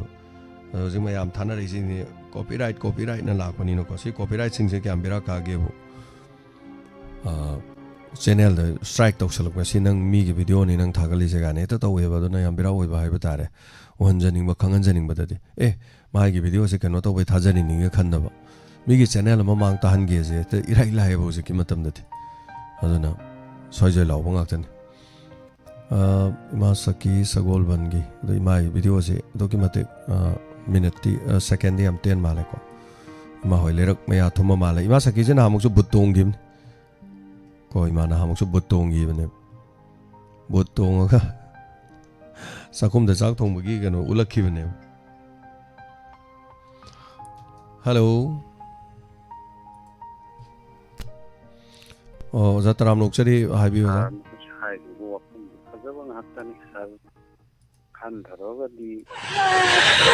ꯉꯥꯏꯕ ꯍꯥꯏꯕ ꯃꯇꯝꯗꯨ ꯂꯩꯇ꯭ꯔꯦ ꯑꯩꯈꯣꯏꯁꯤ ꯍꯧꯖꯤꯛ ꯀꯔꯤꯅꯣ ꯃꯊꯣꯡ ꯃꯔꯝ ꯈꯪꯗꯅ ꯄꯪꯂꯩ ꯂꯩꯔꯒ ꯄꯪꯆꯥ ꯆꯥꯕ ꯍꯥꯏꯕꯗꯨ ꯇꯥꯔꯦ ꯁꯥꯔ ꯑꯃꯗ ꯆꯠꯂꯦ ꯏꯁꯤꯡ ꯑꯃꯗ ꯆꯠꯂꯦ ꯏꯁꯤꯡ ꯏꯝꯐꯥꯜ ꯆꯠꯂꯦ ꯍꯧꯖꯤꯛ ꯄꯩꯁꯥ ꯅꯨꯡꯁꯥ ꯇꯥꯟꯐꯝ ꯂꯩꯇꯦ ꯔꯤꯂꯤꯐ ꯀꯦꯝꯗ ꯂꯩ ꯁꯥꯔꯅ ꯍꯧꯖꯤꯛ ꯍꯥꯏꯕꯤꯈꯤꯕ ꯑꯗꯨꯅꯤ ꯑꯗꯒꯤ ꯏꯆꯥꯁꯤꯡ ꯄꯣꯛꯇꯅ ꯂꯩ ꯉꯔꯥꯡ ꯏꯟꯁꯄꯦꯛꯇꯔ ꯇꯥꯏꯗ ꯁꯥꯔꯅ ꯑꯗꯨꯝ ꯍꯥꯏꯕꯤꯈꯔꯦ ꯅꯨꯄꯤ ꯉꯟꯅ ꯊꯤꯖꯤꯜꯂꯦ ꯁꯦꯟꯗꯤ ꯇꯥꯅꯉꯥꯏ ꯂꯩꯇꯦ ꯇꯥꯅꯉꯥꯏ ꯂꯩꯇ꯭ꯔꯕꯅꯤꯅ ꯋꯥꯔꯦ ꯋꯥꯕꯗꯤ ꯍꯟꯗꯣꯛꯄ ꯑꯣꯛꯇꯕ ꯇꯧꯁꯤꯜꯂꯛꯑꯦ ꯃꯁꯥꯒꯤ ꯁꯦꯅꯤꯡꯗꯨ ꯂꯩꯔꯒ ꯅꯨꯄꯤ ꯊꯤꯔꯗꯤ ꯐꯕ ꯑꯗ ꯁꯥꯔꯅ ꯑꯩꯈꯣꯏꯒꯤꯗꯤ ꯃꯩꯇꯩ ꯄꯥꯡꯒꯜꯒꯤꯗꯤ ꯑꯉꯥꯡꯁꯤ 4-5 ꯍꯥꯏꯕꯁꯤꯗ ꯑꯗꯨꯝ ꯂꯩꯔꯦ ꯑꯗꯨꯅ ꯑꯃꯃꯨꯛ ꯆꯥꯎꯋꯦ ꯊꯤꯖꯤꯜꯂꯅꯤꯅ ꯃꯀꯣꯛ ꯉꯥꯎꯔ ꯃꯃꯥ ꯃꯄꯥꯗꯣ ꯑꯃꯨꯛꯀ ꯑꯋꯥꯕꯗ ꯑꯃꯨꯛ ꯇꯥꯕ ꯂꯥꯏꯔꯕ ꯃꯐꯝꯗ ꯑꯃꯨꯛ ꯆꯟꯕ ꯁꯤꯅꯤ ꯁꯥꯔꯅ ꯍꯥꯏꯔꯤꯕ ꯈꯨꯗꯤꯡꯃꯛꯁꯤ ꯑꯩꯈꯣꯏ ꯑꯗꯨꯝ ꯇꯥꯏ ꯃꯔꯨ ꯑꯣꯏꯕ ꯌꯥꯝꯅ ꯃꯔꯨ ꯆꯪꯕ ꯍꯥꯏꯔꯛꯏ ꯑꯗꯨ ꯇꯥꯔꯅꯤ ꯑꯩꯈꯣꯏꯁꯤ ꯑꯌꯥꯝꯕ ꯃꯇꯝꯗ ꯑꯩꯈꯣꯏꯁꯨ ꯂꯥꯏ ꯈꯨꯔꯨꯝꯕ ꯍꯜꯂꯛꯑꯒ ꯁꯥꯔꯒꯤ ꯄꯨꯡ 9:30 ꯉꯥꯡꯅꯉꯥꯏꯒꯤ ꯑꯃꯨꯛ ꯇꯥꯔꯤꯕꯅꯤ ꯆꯥꯛ ꯆꯥꯅ ꯍꯣꯏ ꯑꯗꯨ ꯐꯖꯕ ꯋꯥꯍꯩ ꯌꯥꯝꯅ ꯒ꯭ꯌꯥꯟ ꯑꯣꯏꯒꯗꯕ ꯄꯣꯠꯁꯤ ꯌꯥꯝ ꯂꯥꯛꯏ ꯍꯧꯖꯤꯛ ꯁꯥꯔ IRB ꯌꯥꯎꯕ ꯍꯥꯏꯕꯁꯤ ꯍꯧꯖꯤꯛꯇꯤ 13,13 ꯆꯪꯉꯦꯕ ꯂꯩꯇꯕꯅꯤꯅ ꯂꯧ ꯊꯝꯃꯦ ꯑꯗꯒꯤ ꯉꯁꯥꯏꯒꯤ ꯃꯃꯥ ꯃꯄꯥ ꯑꯣꯏꯕ ꯃꯆꯤꯟ ꯃꯅꯥꯎ ꯑꯣꯏꯕꯁꯤꯡꯗꯨꯅ ꯑꯃꯨꯛꯀ ꯊꯕꯛ ꯌꯥꯎꯍꯜꯂꯦ 13,000-4,500 ꯄꯤꯁꯤꯜꯂꯒ ꯑꯗꯒꯤ ꯊꯕꯛ ꯌꯥꯎꯈ꯭ꯔꯦ ꯑꯗꯒꯤ ꯉꯁꯥꯏ ꯃꯆꯤꯟ ꯃꯅꯥꯎꯗꯤ ꯑꯃꯨꯛ ꯐꯪꯗ꯭ꯔꯦ ꯂꯝꯁꯨ ꯌꯣꯟꯊꯣꯛꯈ꯭ꯔꯦ ꯑꯗꯩ ꯐꯪꯉꯤꯕ ꯇꯣꯂꯣꯞꯇꯨꯅ ꯅꯨꯄꯤ ꯉꯟꯅ ꯊꯤꯖꯤꯜꯂꯦ ꯑꯗꯨꯅ ꯁꯣꯝꯗꯅꯤ ꯄꯩꯁꯥ ꯂꯩꯇ꯭ꯔꯦ ꯑꯗꯨꯅ ꯀꯣꯛ ꯉꯥꯎꯕ ꯐꯖꯕ ꯁꯥꯔꯅ ꯏꯟꯁꯄꯦꯛꯇꯔ ꯇꯥꯏꯗ ꯍꯥꯏꯕꯤꯔꯛꯏꯁꯤ ꯌꯥꯝꯅ ꯑꯁꯦꯡꯕ ꯄꯣꯠꯅꯤ ꯃꯁꯤ ꯌꯥꯝꯅ ꯁꯦꯡꯉꯕ ꯂꯧꯕ ꯍꯩꯕ ꯃꯤꯗꯤ ꯐꯖꯅ ꯃꯁꯤꯗ ꯒ꯭ꯌꯥꯟ ꯇꯥꯕ ꯌꯥꯔꯕꯅꯤ ꯂꯧꯕ ꯍꯩꯔꯣꯏ ꯍꯥꯏꯕ ꯃꯤꯗꯨꯗꯤ ꯈꯪꯗ꯭ꯔꯦ ꯁꯥꯔ ꯁꯤꯅꯤ ꯁꯥꯔ ꯊꯥꯒꯠꯆꯔꯤ ꯁꯥꯔ ꯊꯦꯡꯛ ꯌꯨ ꯃꯇꯝꯒꯤ ꯌꯥꯝ ꯅꯨꯡꯉꯥꯏꯖꯔꯦ ꯑꯣꯖꯥ ꯁꯔꯨꯛ ꯌꯥꯕꯤꯔꯛꯄ ꯋꯥꯈꯜꯂꯣꯟ ꯈꯔ ꯁꯤꯌꯔ ꯇꯧꯕꯤꯔꯛꯄ ꯁꯤꯒꯤꯗꯃꯛ ꯊꯥꯒꯠꯆꯔꯤ ꯃꯐꯝ ꯀꯌꯥꯗ ꯏꯁꯤꯡ ꯊꯨꯝꯖꯤꯜꯂꯛꯄꯒꯤ ꯈꯨꯗꯣꯡꯆꯥꯗꯕ ꯂꯩꯔꯤ ꯑꯃꯨꯛꯀꯁꯨ ꯍꯟꯅ ꯅꯤꯡꯁꯤꯡꯖꯔꯤ ꯊꯧꯔꯝꯁꯤ ꯌꯦꯡꯕꯐꯥꯎ ꯁꯪꯉꯝꯃꯣꯏ ꯏꯃꯨꯡ ꯃꯅꯨꯡ ꯏꯁꯤꯡ ꯊꯨꯝꯕ ꯀꯥꯡꯕꯨꯗꯤ ꯀꯗꯥꯏꯗꯒꯤ ꯐꯣꯟ ꯄꯥꯏꯔ ꯅꯝꯕꯅꯣ ꯀꯣꯟꯅ ꯔꯦꯀꯣꯔꯠ ꯇꯥꯕꯤꯔꯒ ꯍꯥꯏꯇꯥꯔꯦ ꯑꯩꯈꯣꯏ ꯗꯥꯏꯃꯟ ꯐꯦꯃꯤꯂꯤ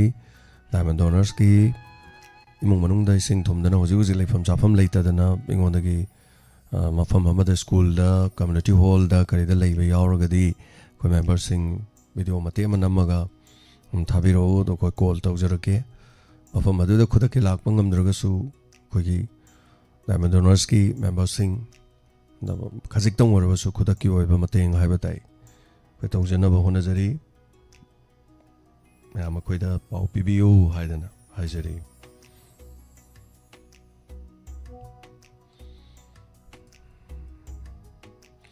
ꯃꯐꯝ ꯀꯌꯥꯗ ꯍꯧꯖꯤꯛ ꯁꯦꯝꯃꯤ ꯂꯧꯅꯝꯕꯥꯜ ꯀꯥꯏꯔꯛꯀꯗꯧꯕꯁꯤꯡ ꯀꯥꯏꯔꯛꯑꯒꯗꯤ ꯈꯨꯗꯣꯡ ꯆꯥꯔꯣꯏꯗꯧꯕ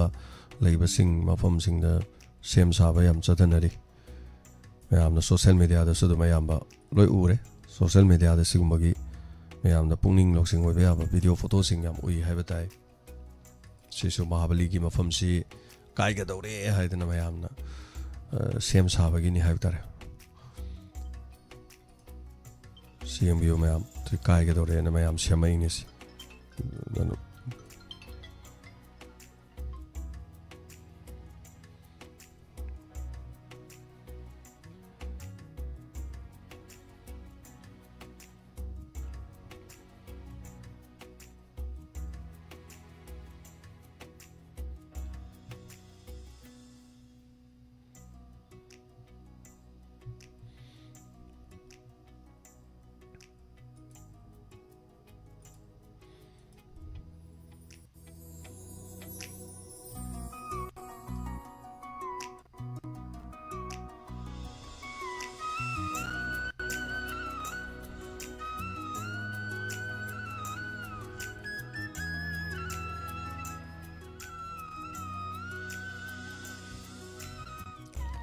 Hello.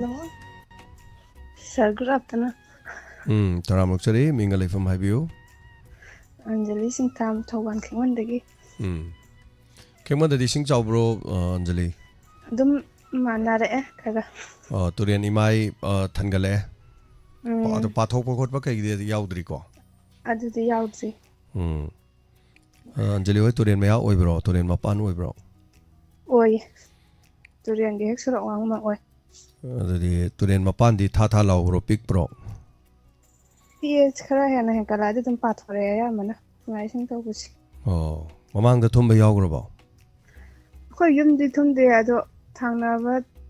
jing di dum thum me labu maya bu di labu ka tai ne bu ko khong kai ra kan dan kai da di kai na thum ba di oi de okay sarvi sai du ju phajai okay देखो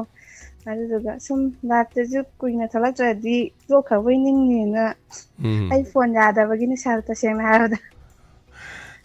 केसु गाइदे मरमक्ता जो खै तारि ने खंगन बिरकपा सुम तारमगा लापथोखिबा तोखिबा थबक चिनगिबा मयाम सदुम याव ना केसु गाइदे पुंछि खोंचतनि को मरोन ने दम अदुमायना खनगिद्राना खनबादो phone यादबगिनि सार तोकपज लाइति donor ju tha ho mukti suramne aduga thangdre amen tokpa malamani na sinni jang ai kesu kaide ngamba matam amadum laksani ko ngamba kan dum fuga charaga du suba nomba dum kanna dum tawra lore isan ni phi yam kan sari dai ne ko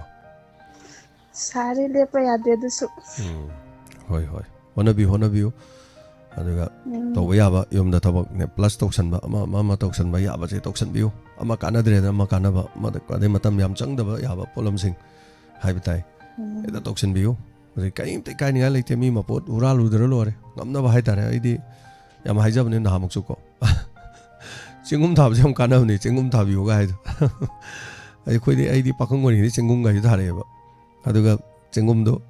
khoi ma dai chingum de he chingum he ga ai naun pa ga chingum thai ada chingum de he ga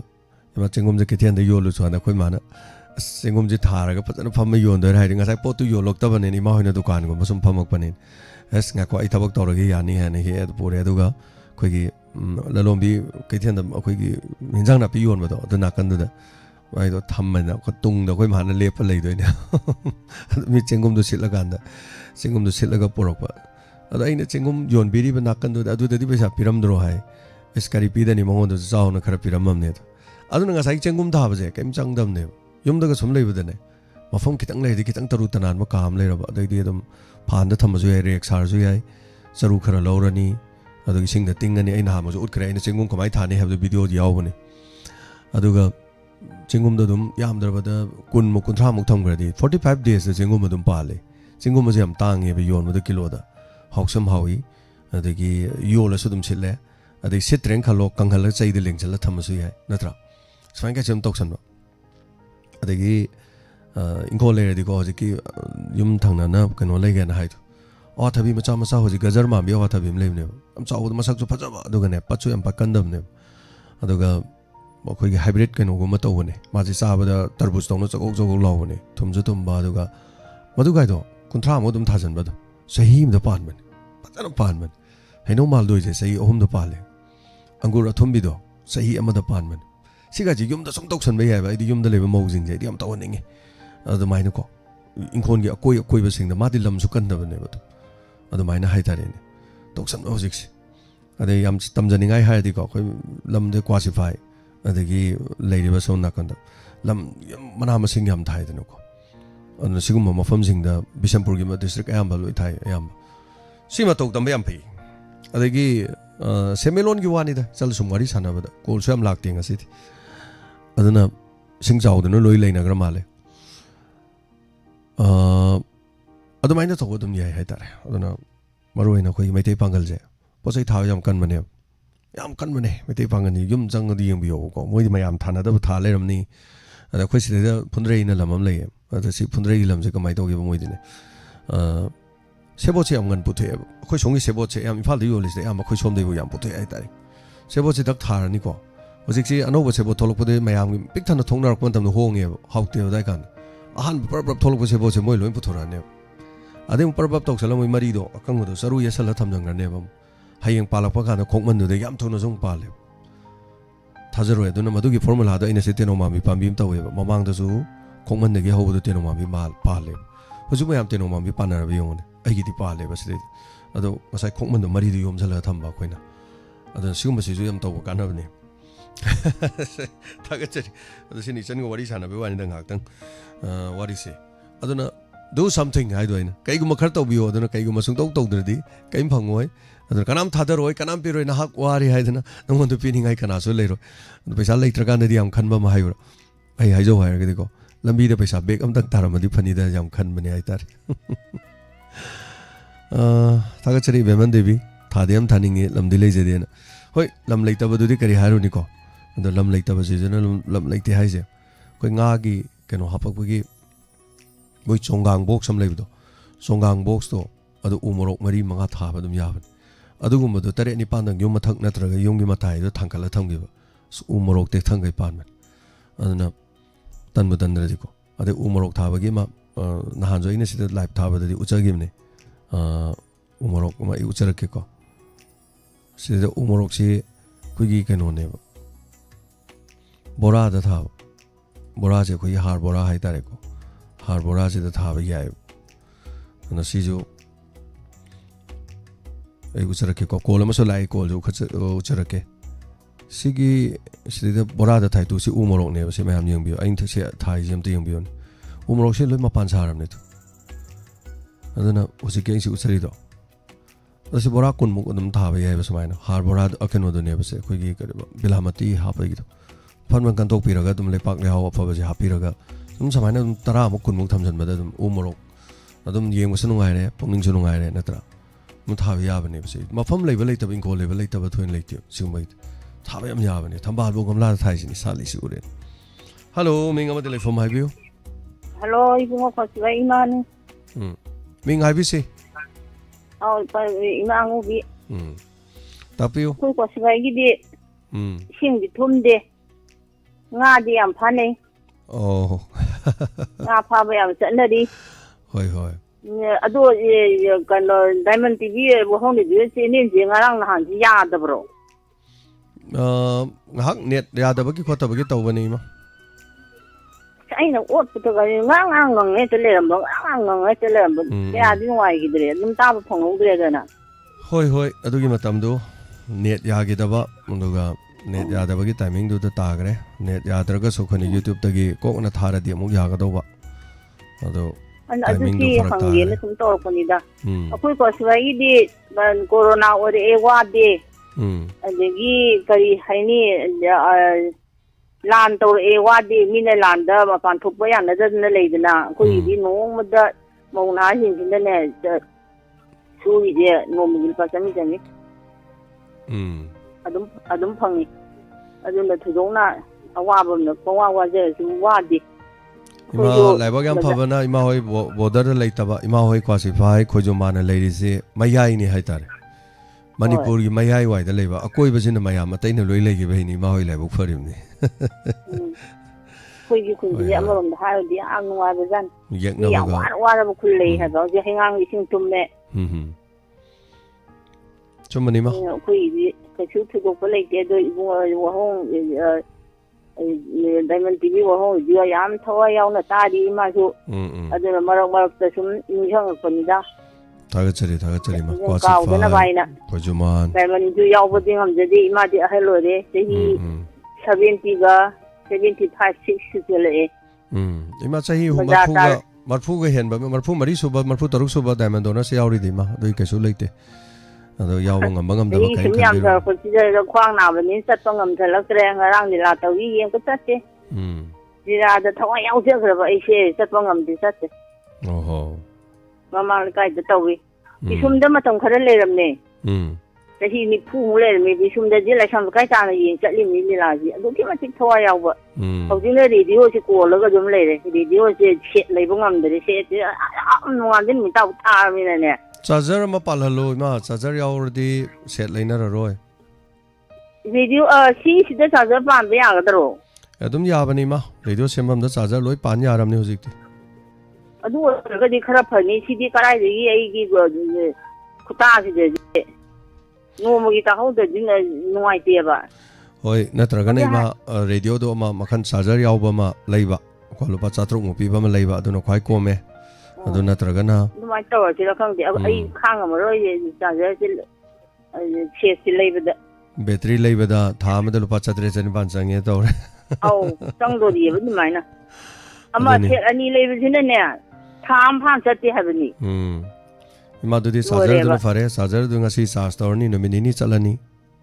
adunu fare no maina to biro adana ina mingon da radio piri ngai do charge au bangak tani charger au bangak to pi bani ngarang na ju radio hum pi gra bani ima si sorojini gi bibiro ko radio da gi haitara ai video thagat pa nangdri adokki matik chin ma da gi haitara thona ai gi chin ma ku chin ji di lore kari haruni ko haipam khangdang ai chille haitara adana tumbo mapung phada ba tumjalak ta khon ta salak pa gi kari gi ko tai ai sana na be hona ba ge thoram mayam ji gi ne lila chana ba hona ba ne mi una na ba gi mohona ba ne diamond donors ke ding awa na gi atai pau phona ba gi mayam se na so pan yaw ba da hang mangam da na ko adukki matik khudong cha da mayam lai awa ba oi haitara adukki matik chinja garo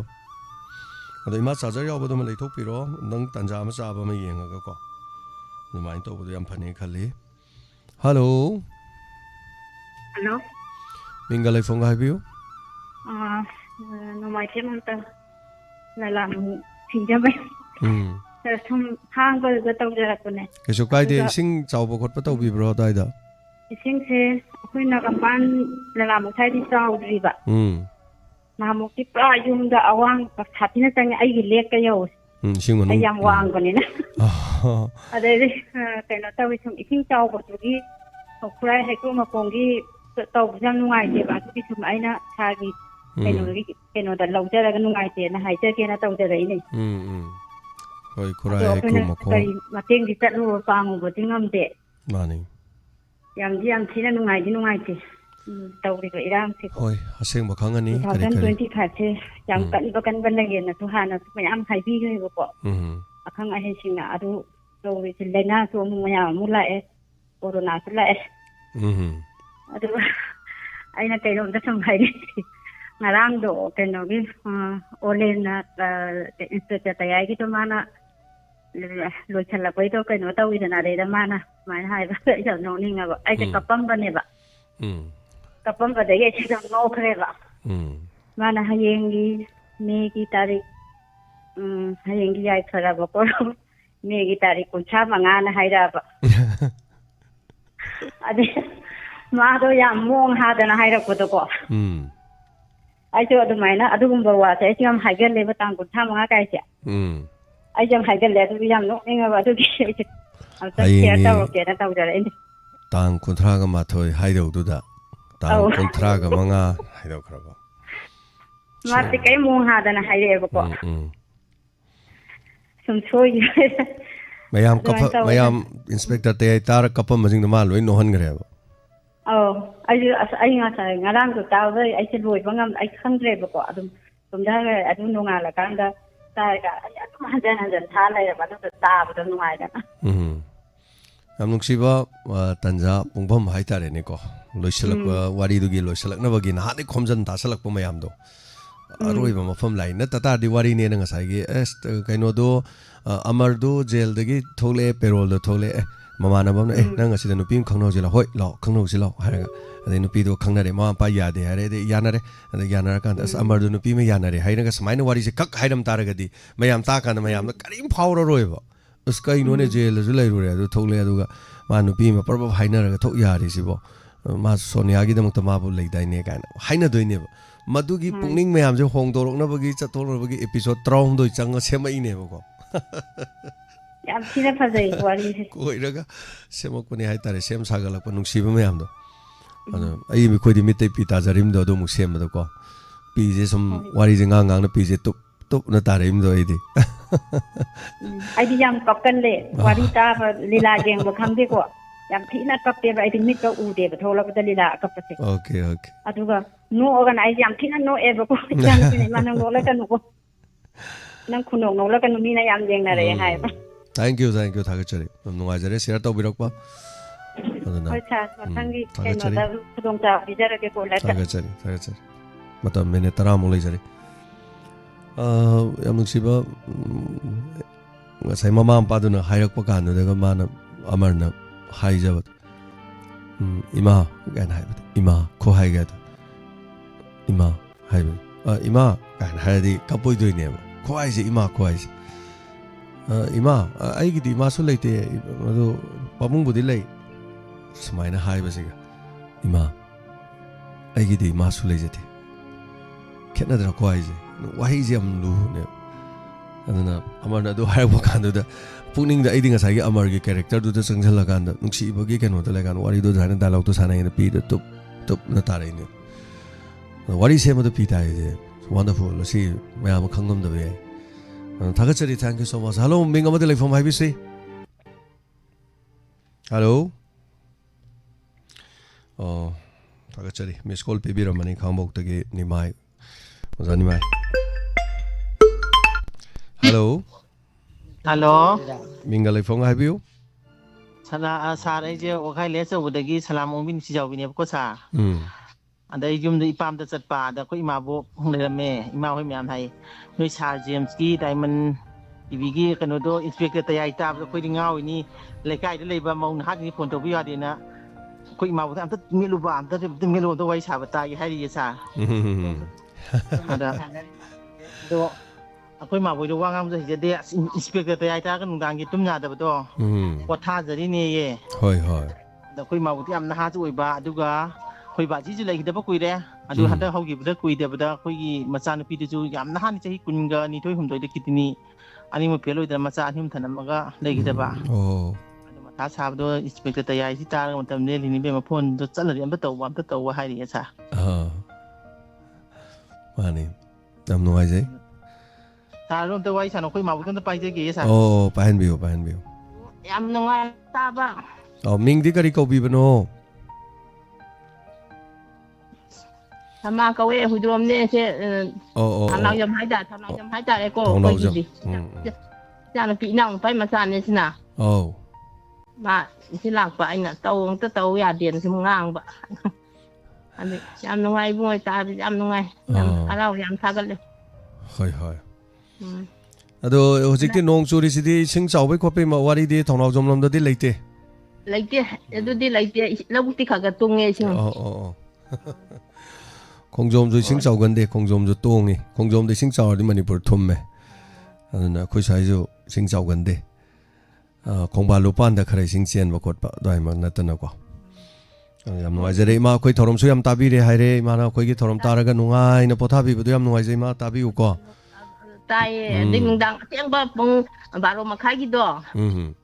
du ta ba nang hore mi ka thung ma pa tho ta na tar nonga la ga pung ba ma khai ta nam hon ba da yang wa jan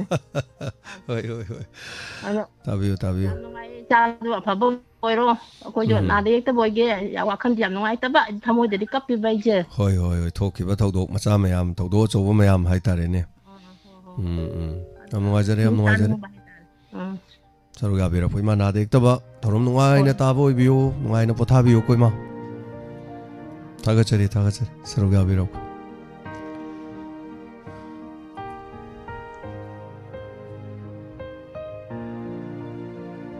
minute taret ko malai jari thorom saru ga bira pa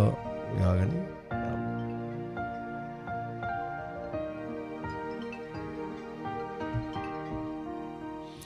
hello nam thingi ge project sana tambi chemi pabu yam no ai che onam thinge je hakum di bera kai hantak ti kari paul lege sibo hauji su eti ga loina na hauji yam kanna honari aduga singjamei thongkhong maya do desu kanna je sibiga tawdana songi so tawga kanna chemi okay hauji se aduga ai se keno pabu yojari khoi chaklen amasu leyena ado keno kongba road si da oina chai ado keno da yang pali natana tei din te ayam na satpe yadre wangkhen mate khra phawdo phawum tawbana tana kono mamang loi thungre all india radio adagi loina ba ising na loina thumjan dana hoji loi program khudimong loina ba lekre adana konung lekai loina ba ising thungre aduga kurai heku mo khongi thombaduna loin ken tawre degi sekon su yam te kolom degi loi thongolak potuna aduna ekhoi genin ki manung sida ekhoi ising je hajlakadra no ji se khanari bo ising yang lawe asona ising je rengi mai su tonga ga chlibani na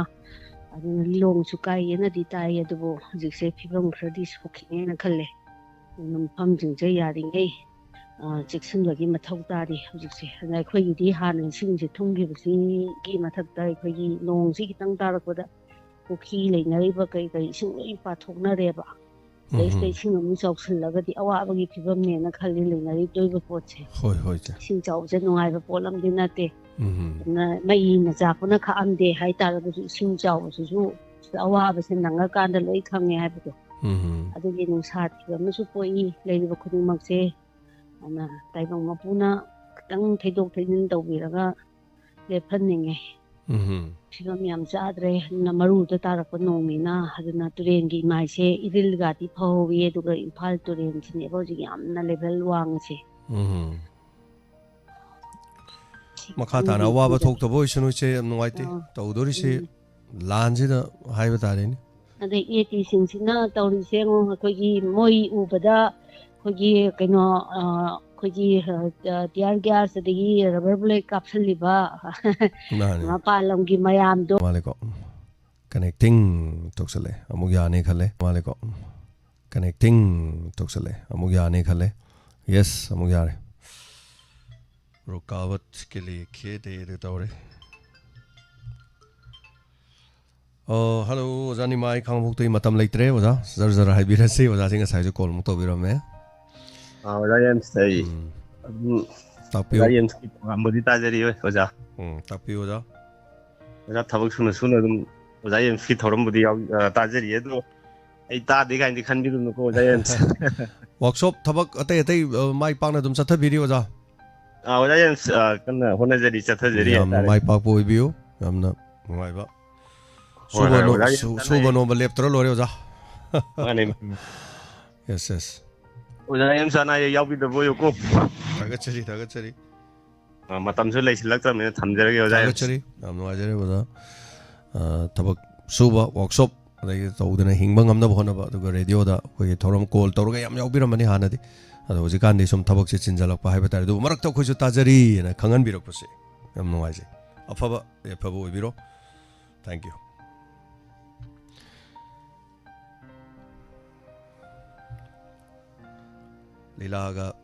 lilaga sum chatpada mateng pangbirakpa adum maibel sing adum yawi नहान सो कोई मा लंगलेन तो इसई दा पैसा थाजलमी थागचई मतम लोइसलकदोरे hello hello sir हां मुझे sir वो थागचरी तौजरीबा आई हंगामगी शांति लैसमने तापियो yang kuisargi je kenotu undang athingdagi inspector tayaidu dugi patna dum dusan bagide leidoibro du wari tabi gisi wari makha oje haidok pan ngait tax ado khoisa olen na mai soibdo atang kunsa manga haibdo ai tahawe bako ada ado ahan bata badadi ai je soir male na ga singkala ta batang sa manga aido soibani ka sunate ado hangangi pau khutangju tamjege na tawrakne sa hengang ising kamai tawrige hojikse hangangi kenogi marjing changmangi thong chawbudo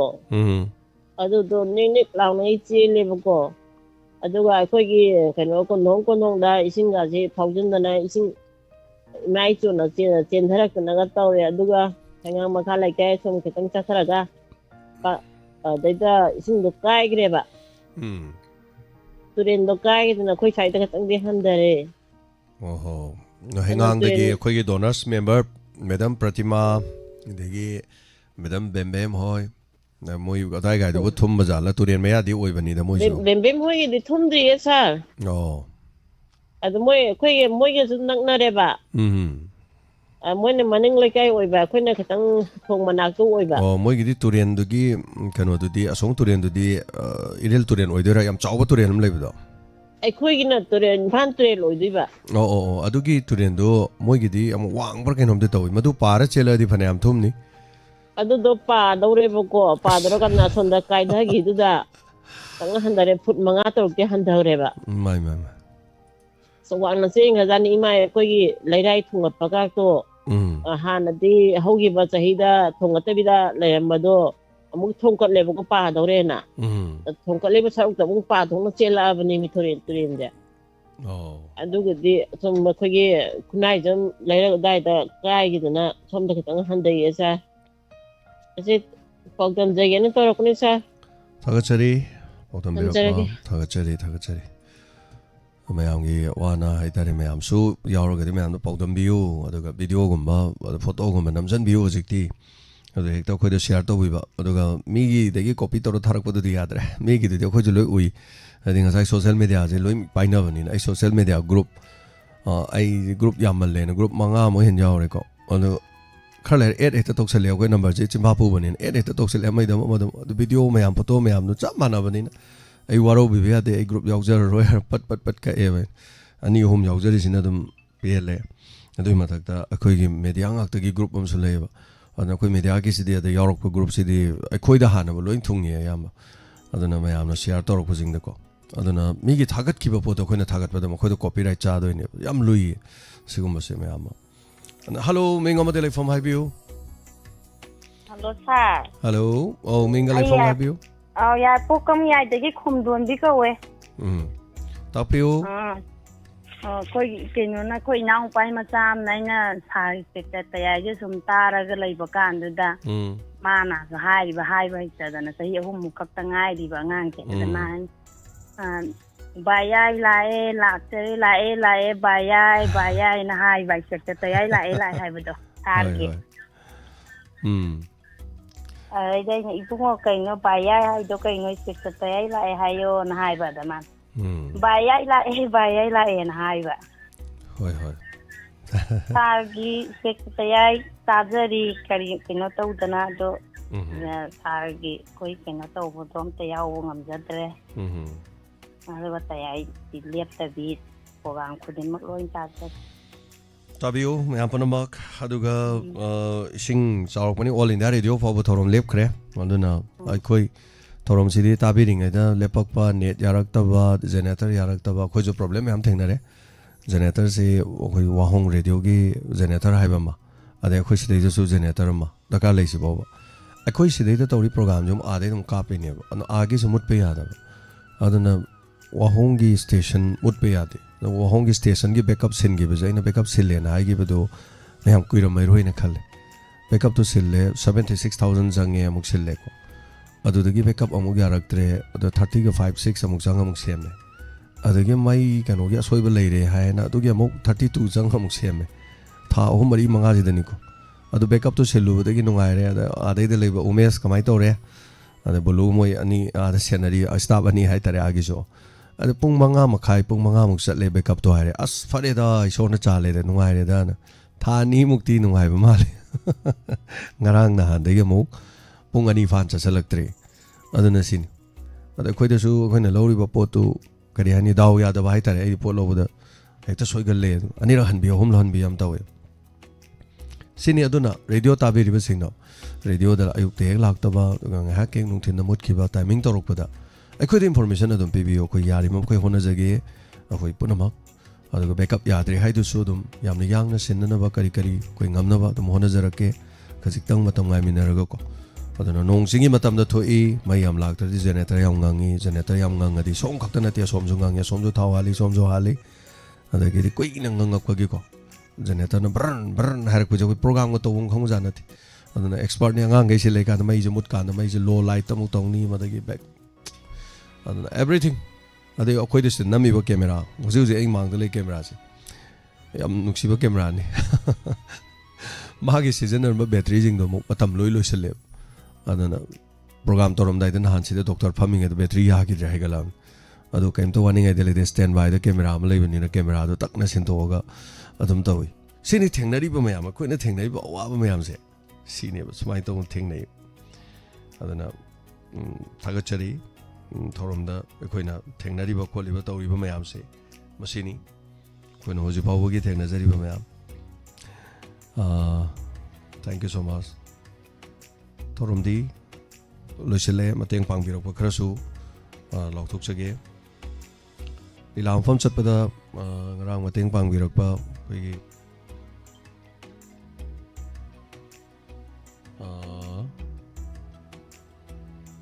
okay madam Lalita नामैरापम ना थांगमैबन की रिलोकेम चटपगी 500 अमा कापिरे थगचरी थांगमैबन की चटपगी दमा कापिरकबा अदुगी दमा अदुगा इमा जितेश्वरी कोई ngarang Thiyam कोंजिनगी इमा लीला लोरकदा इमा लुपा चनी पिबिरे थगचरी सिगी दमा खाइबे तारे अदुगा हेम्बा मोरंग थेमना डायमंड टीवी दा लुपा चनी ngarang पिबिरे कोइना तौजरिबा थबक तौरमसिंग दा हाइबा तारे मसी लुपा चनी सिसु कोइ थांगमैबन रिलिफ कैम चपदा सिजनजगे अदुगा थैंक यू सो मच तांग अनीदा हयेंगी मथंग हंगचित ओजा दनबीर लाइस्रम इसिंग चावबा देगी होजिक ओरिबा सिचुएशन मणिपुर थाई थादे ना तौरमबा इरांग लोइना चटखरे इसिंग चावबरम दले ओनधगरे को अखोइदि सिनेबा अखोइदि टॉपिक अमदा चटलिंगेदा टॉपिक अमदा थैदोकपा दुसि कौ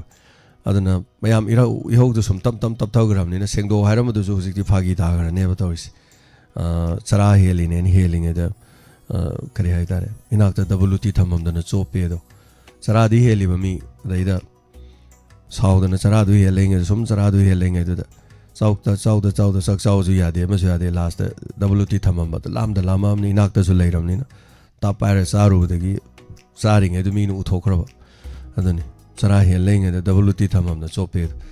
इहौजिम हौरिङे इहौदुदा होजिकसिम कैदौरगे इहौदुगी मया मणिपुर थाबा यारोय गवर्नर सेंगतो अदु तौना बैरिकेड मयाम खादना होजि गवर्नर गाजे कीदना फ्लाइट करी हेल चॉपर मचागा तोंगागा चंगदना लोटरगा तौइ वामता हाइदे चीफ सेक्रेटरी न खोइना हाइबा लेते खोइना तौगिबा लेते मोइना हाइदरदि कनानो कमांडर दु कनानो पुथोना चराक पिरोना गान होजि हाइनरे मयामसे सिगी इहौजे लोइ तोकथोक काय चक्रगे द होजि सिंग चावबरम लोइ चटखरे इहौजी थैदोंननब नोंग चुरपगा च मानखरे मैडम सनातोंबी कनोनी आई थांगमैबन रिलिकेम चटपसि मतम लेप्त्री कईगिनो हाय कांदा सुमाइनी सिंग चावसलगा रिलिकेम चटपदि मु नुंगाय रोइदो सत्ति जकनी नाहामुकसु सुमाइन तोर लेपनर कांदा अमुक मीन सी अना यारोकिबा बोम थादरकिबा दे मु गेथोकिबा ने नोंमै कापसलेन तोबदि खरे गेथोकबा दे सुम फरक तागिबन हंदक सोइदन लेपचरके नोंजे हेक हांगबगा थांगमैबन गे चटनबदु मतम लेपचरके अदुगा मैम इन्फॉर्मेशन पीजरके है वफम से थमजरी अखोगी तोंगाना सॉफ्ट स्किल अदुगा सी मतंगदा हाइतरे खना नैनबगी थोरम अमा फेस टू फेस तांग अहुम दमुक लेजगनी यामना स्पेशल होइबा सेना दोम मदोंगी साइ सु सिंगी दमक्ता खोइना हे हे काउंसलिंग सिंग मा काउंसलर सिंग कौरगा खोइन होना जबदु मदु थोरम दु फेस टू फेस ताबियु तांग अहुम तांग अनीना ओजा Danbir Laishram face to face ता डायमंड डोनर्स ना पुथोक जब थोरम हाइबा तारे कानारबा थबक थोरम सिंग डायमंड डोनर्स ना खोइना पुथोकचब थोरमसिंगी मनुंग चना होनजरकली मियामगिदमक ताबिरिबसिंगिदमक अनोजा दनबीर लाइस्रम मफमसे लापिगनी साक्षरा अमा चामिनगनी तोलिबा थोदो वाथोकसिंग हकथेंगना ओजादगी वहंग हंगबिनिंगबसिंगदो हौजिक्तगी वहंग सेम साबिरो अदुगा खनमिनरसि खुई मांगदा तारिबा इशुसिंगसिदा अदंगसिगिदमक्तदि मतंग असिदा पुंगनिंगी वारो थोरम लोसिनजबगी अयाबदु मयामदगी लौजरी थोरमसे मपुंग पानबिबा सिगिदमक मयाम पनमपु हनना थागचरी पुनमपु जेम सगुर जमना मखना खुरमजरी टेक केयर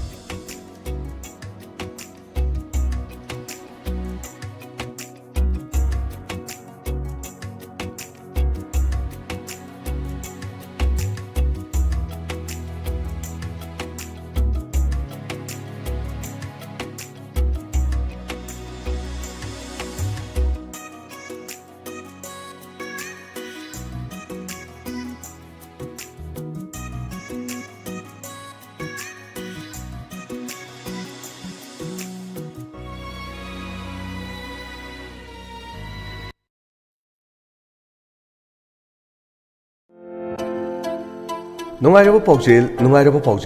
अदोमना पर्सनल लोन थीबो ओरगदी लुपा लाख अमा मखाई फावबगी पर्सनल लोन पिजरी लोन असी सैलरी अमदी सेल्फ एम्प्लॉयड अनिमंगना अप्लाई तोबो यागनी पर्सनल लोन दा अप टू 1.5 लाख फावबा अप्लाई तोबगी खुदोंग साबो पिजरी लोन असी इंटरेस्ट ना 12% दगिना 16% पर एनम ओइजगनी अदुगा रीपेमेंट टेनर ना 36 मंथ फावबा ओइजगनी अप्लाई तोबिनिंगबा अमदी अकुपा मरोल खंबिनिंगबा सिंगा 011-696-5513 अमुकना 011-696-5513 अयुके पुंग 10 दगिना नुमिदा वरम पुंग 5 फावबद कॉल तोबिदुना khangbiba yagani. Ngasi khudongchabasi lawbiyu. Loan asi lawba matamda changadabasing number asidagi pau phaubiyu.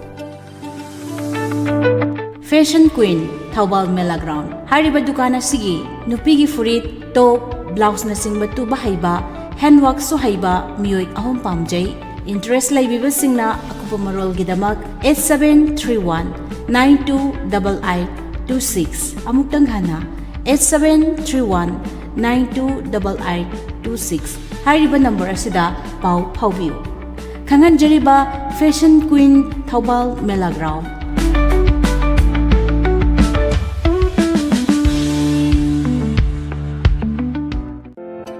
Muscle 360 Gym Khongjom opposite police station near Diamond TV. Hariba gym sanafam asi lakliba June gitang mangadagi haujaragani. Registration tawbagi matamna lakliba May gitang kunga mapan yaifaraba sagol sa numitagi haujaragani. Office ki matamna ayuki pung nipandagi lakpiduna registration tawbiyo. Muscle 360 Gym asina pijariba khudong jaba singdi ahan balakpa miyo yangkhaida admission fee free oijagani. Tha ani amukta da fee thidok pirabadi sek bottle ama free da pijagani. Tha ohum amukta da free thidok pirabadi t-shirt plus sek bottle free oijagani. Tha taruk amukta da fee thidok pirabadi gym bag plus tha ama fee free oijagani. Chai amagi fee thidok matamda admission free plus tha ani free oijagani. Loinana sekar bottle free oijagani. Akupa marol gidamak 9366 091047 Loinana 7005 784915. Admission open. H. Kanahal Memorial Higher Secondary School near CD Block Langmaidong. Chali basahi English singani kungamanga kuntaruki oina class 11 science ki daba ngasi mo form thaba haujari. Ahan balakpa satra kunda 50% ki fee concession pijari. School asina pijari ba khudong chaba singdi 70% ki mathak leba satra singi admission fee free oijagani. Mafam asida hostel amadi transportation ki khudong chaba pijari. Experience lerba oja singna takpi tambiri ba school ni. Ningthi zaraba playground, classroom, library, computer lab loinana. Afaba thaknaba ising marang kaina leiraba school ni. Bosem amadi CBSE da 60% ki mathak leba satra singi oina 50% concession pijari. Smart class ki khudong chaba pijari. Asolma mahiroi singi dama akhanaba classu pijari. Akopa marol gi dama 878761 6948 loinana 600 922 1508 amadi 96121 34769 natraga website www.hkms.in da changbiyo. Admission open. Ignite NEET Academy Kwakatel opposite Asian Hospital. Chaliba sahi English singani kunga manga kun taruki oina ngasi makphom thaba haujari. Haukiba chahi English singani kunga marigi NEET exam da Academy asina athoibu huidrom state rank 10 amasung melsi thanaujam state rank 21 puthuk chakre. Chahi taragi mathakta experience leiraba oja singna takpi tambiduna regular mock test series amadi doc clearance na singba tawduna NEET experience singbu exam asida mai paknanaba angama thakta honajari. Loinana pijariba khudong chaba singdi class 12 exam da 80% ki mathakta lakpa chhatra singi dama sumnatagi lupa lising taramanga khakta da admission tawba yabagi khudong chaba pijari. Akaknaba sit masing akopa marol gi dama Ignite NEET Academy gi office ta lakpiduna nungthil pung amadagina pung mari fawbada natragana contact number 98561 55717 amukana 98561 55717 da pau hobby. Ignite NEET Academy Kwakatel opposite Asian Hospital. Zobel Career Foundation Thawal Wang Mataba Hariba Mafum Asida NEET Chemistry ki regular course lakliba megi tang tarama fan yai faraba ningthokaba numitagi haujaragani. Hariba regular course asida takpi tambigedoriba ozadi physics wala ki faculty training fanglaba ozana physics wala teaching method ta takpi tambigani. Pizariba khudong chaba singdi mock test series hafta khudingi question analyze su tawjagani. Loinana physics wala na prescribe tawraba study material su pizagani. Akupa marol gidamak pizariba contact number asida pau fawbiyo 7085 610810 loinana 69013 5837 mafamna Thawal Wang Mutaba Jobel Career Foundation.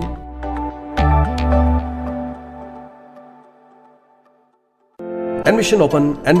KM Blooming Higher Secondary School, Kangabuki Chaliba Sayesigi Academic Session 2025-26 ki oina Class 11 Science Masung Arts ki admission form thajari. Handak pangto ki Higher Secondary Examination 2025 ta chama pass to kiba high distinction da satra kaya puto kiba loinena numbers of letter marks satruka mabudara gatare chakkiba adugumlaba school asigi pijariba tongan ba khudong chaba singa dudi nupi amasung nupa gi tongan ba hostel gi facilities loinena hostel asida tongan ba subject singi free coaching classes sing pijaduna well qualified orable lecturers singna takpi tambiri loinena net amasung G examination gi foundation gi guidelines kaya su pijari amadi chaliba chahi asigi admission da piriba khudong chaba singa dudi grade A fanglaba satra singda free studentship for both class 11 and 12 free hostel facilities for 2 years grade 2 fanglaba satra singgi oina free studentship for class 11 half admission fee and tuition fee for class 12 exemption of half hostel fee for 2 years grade B1 fanglaba singgi oina full admission fee and half tuition fee exemption for class 11 pre-admission fee plus 6-month monthly fee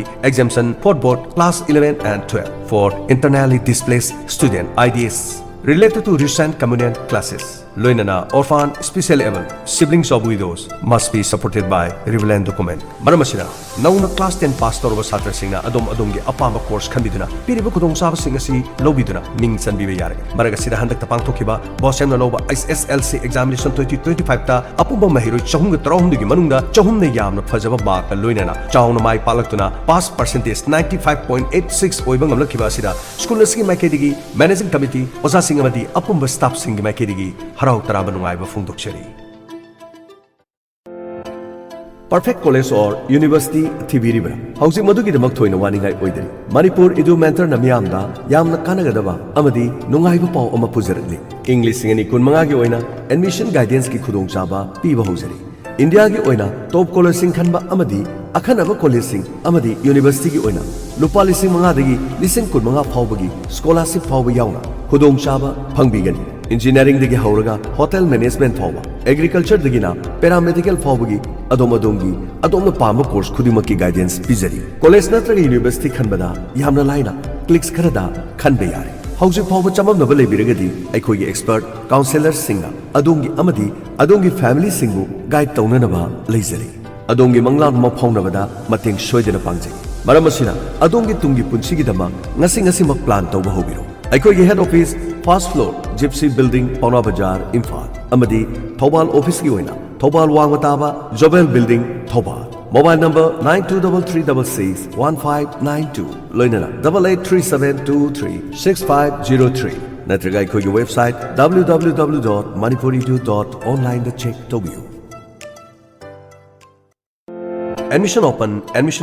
Mata Pre-Primary Rhymes Training Institute for Pre-Primary Rhymes Training Haribasi Lagliba Megi Tang Kundaru English Singani Kunmanga dagi Haujaragan Pre-Primary Rhymes Training Institute asidi yawbining basingna ngasingasi mak ming sansindiu Kudong sab singdi Spoken English and Hindi Personality Development Child Psychology Rhymes Singing and Acting Art and Craft Free Computer Course CCC with Certificate Presentation Program Haribasing nasi matik charaba oza singna tapi tambi Qualification sunatagi 12 pass amadi masigi matak taliba singna sarugabi Mata Computer Learning Institute, a government-recognized computer institute. Admission open.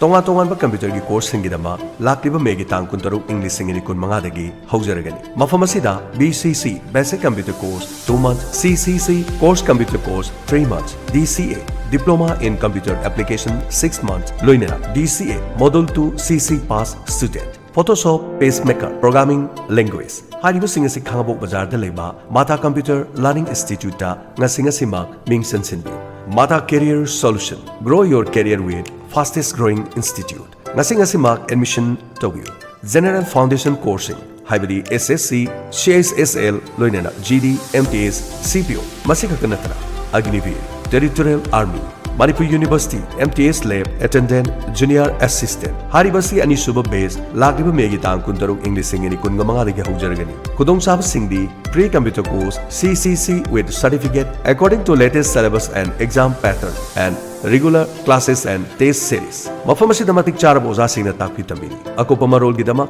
Mata Career Solution Kangabok Bazaar Thawal District Lingsin birakna. Akopa marol khambibaya. Mobile number 8131-069-576 loinera 76299-38551.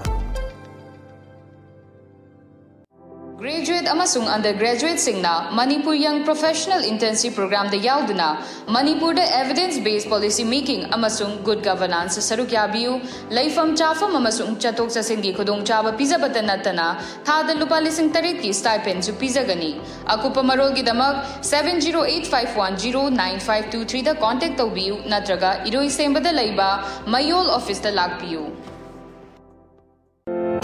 Nungairaba Pauje Adongi Mahimasing Tamnanabagidama, Maming Leraba Institute Amadi University, India Manung the Ladiba, Maruina, Bangalore, Punjab, Tamil Nadu, West Bengal, Hyderabad, Andhra Pradesh. Hyde was sing Asida, direct emission, English singing kun Manga kun Taruki Wena. Emission to Pam Labadi, Nasing Asimatanabi, Tongatona coursing Adudi, Engineering, BSc Nursing, GNM, Post Basic, BSc, MSc, Loinana, D Farm, B Farm, Farm D, 6 year, M Farm, MLT, DMCT. DMIT, Anesthesia, DOTA, Physiotherapy, BBT, MPT, BBA, MBA, BCom, MCom, LLB, MCA, Logistics Management, Aviation Amadi, Tonga coursing Damakta, installment ki facility lasery. 100% guarantee job placement Layregadaba, Sahitaramathi experience Lerba, professional career counseling Adumlaba Mapamani, Masing Asima call to Biduna, Pau Ponabu, Amadi Unabu, 811-99-82-311. Loinana 748-333-6084. Office address NEF Northeast Educational Foundation opposite Yonako School, Kongman. Bright Career Hostel Boarding Camp Tutorial Center for Class 11 and 12. Ghari Awang Lekai, Imphal West, Manipur. Bright Career Hostel Boarding Camp Tutorial Center Asida Class 11 amadi 12 ki Mayuru Singidama Kudong Chaba Kamarum P. Bangi service lasery. Concession for IDP and single parents. Matamatangi Matungina, counseling amadi motivation in class Kamarum Shu, Taujeri. Mafamasida experience Lerabamadi, Ningtizana Trent Orbo Ozasingna, subject Kudimaki Taki Tambiri. Akangabasit Masing Karakatani. Hanbelako the Kudong Chaba, Pizeri. Mafamasida CCTV surveillance Tamduna. Yamna section Namahi Masing Tambiri. Hostel is Harvard, Messi, Comet. Extra is HRD. Imphal Belina Chingba, Mafam Singi Akoibagi Mayai Leba, Hostel Amani. Mafamasi, Education Gi Hub Oibana, Larik Laisuda, Tawayoba Satri Singidama, Kwaidigi Kudung Sarava, Hostel Amani. Atubumatamda, contact Tawio. Akopa Marul Gidama, 8732-081450. Loinan, 87320-68897. Bright Career Hostel, Boarding Camp Tutorial Center, Gari Awang Lekai, Imphal West, Manipur. Royal Enterprises Kaksing Bazaar, Mapamasida, Samsung, MI Amadi Oppo, loan the phone, Lobi Yagani. Makal Kudimaki phone ge accessories sing, Mapamasida, Mamal Hong the Lobi Yagani. Amadi, wholesale the su, Fangigani. Tonga Tonganba Domodongi phone brand sing, Shamzari. Amadi, Cherau Bamatungi Oina, discount Pizeri. Adom Kariguma, Makal Kayagi mobile phone, repairing Natraga, Sem Sabagi, Amadi, phone ki partsing Pambirabadi, Nasing Asimo Mapamasida Lengsin Biro, Ahong Mamalda, Pizeri. Kaksing Bazaar da Leriba, Royal Enterprises, Ayuki Pung Tarietagan Numidangi Pungnipan Pova, Kaksing Bazaar da, Hangduna Legeri, Samsung ki Tonga model, MI ki Tonga models, Loinana, Oppo ki Tonga model sing. Adom Amukta the sale Pidrabasu, loan the Haribo phone sing a Silobugi Kudung Chaba, Legeri. Amukta Nixin Biro. Makal Kayagi mobile phones Amadi, mobile ge accessories sing, Pambiragani. Nasing Asima, Lengsin Biro, Royal Enterprises, Kaksing Bazaar. Admission open. Ruda Academy Thobal. Thobal Wangmataba opposite. Thobal College, Manipur. Ruda Academy Thobal gi Chalibasahi English singani kunga manga kuntaruki oina. Class 11 Arts Amadi Science ki admission form thaba hojari. School asi CBSE Delhi ne affiliate tauraba. Class nursery dagina 12 fawba tamba yabagi khudong chaba leiraba mafam amani. School asi da thamjariba khudong chaba singdi separate hostel for boys and girls. Class Kudimakta Smart Class ki Kudung Chaba, Lazery. Class 6 taken 8 Pauba NCC ki Class Lazery. NEET UG Z Amadi NDA ki Special Class Pizeri. ngasi ngasimak lakpiduna adom-adomgi angangsingbu ming chansinbiu amadi nungairaba pau amakhang Ruda Academy asi BA Bachelor of Arts amadi BEd Bachelor of Education tambagi khudongchaba pijari Manipur University de affiliate amadi NCTE Delhi na recognize tawraba college ni chaliba sahi English singani kunga manga batch tagi tamba yabagi khudongchaba pijari hariba course sing asigi admission form thaba hojari adom-adomna college ta lakpiduna kopa marol amadi form loba lakpa yaragani BEd ki oina last date of admission form submission 31st May 2025 entrance examination 8 June 2025 result of entrance exam 14 June 2025 last date of admission 25 June 2025 commencement of class last week of July loina BA gina last date of admission form submission 31st May 2025 last date of admission 31st June 2025 loina commencement of classes first week of July 2025 akupa marul gidamak call tobiu 7640 871184 amukana 7640-871184 Ruda Academy Thobal Wangmataba opposite Thobal College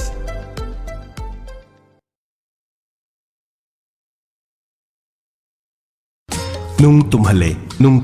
Ishwar ki mangtak amadagi nung 27 mm gi mathakta leiba phawbada sangayumpham nung phau pakha bemda leiba sanahalgi mana masing ne semba hidak thakpadagi nung sing pungtum tumhanduna phanba ngamle masinga kidney ising komda leiba nung sing tumhanduna mai pak na layeng bangamle nung leiba singna amuktang sangyeng tawthokpiu akopa marol gi dama call tobiro 9366752158 amukahana 9366752158 layeng zariba sanahal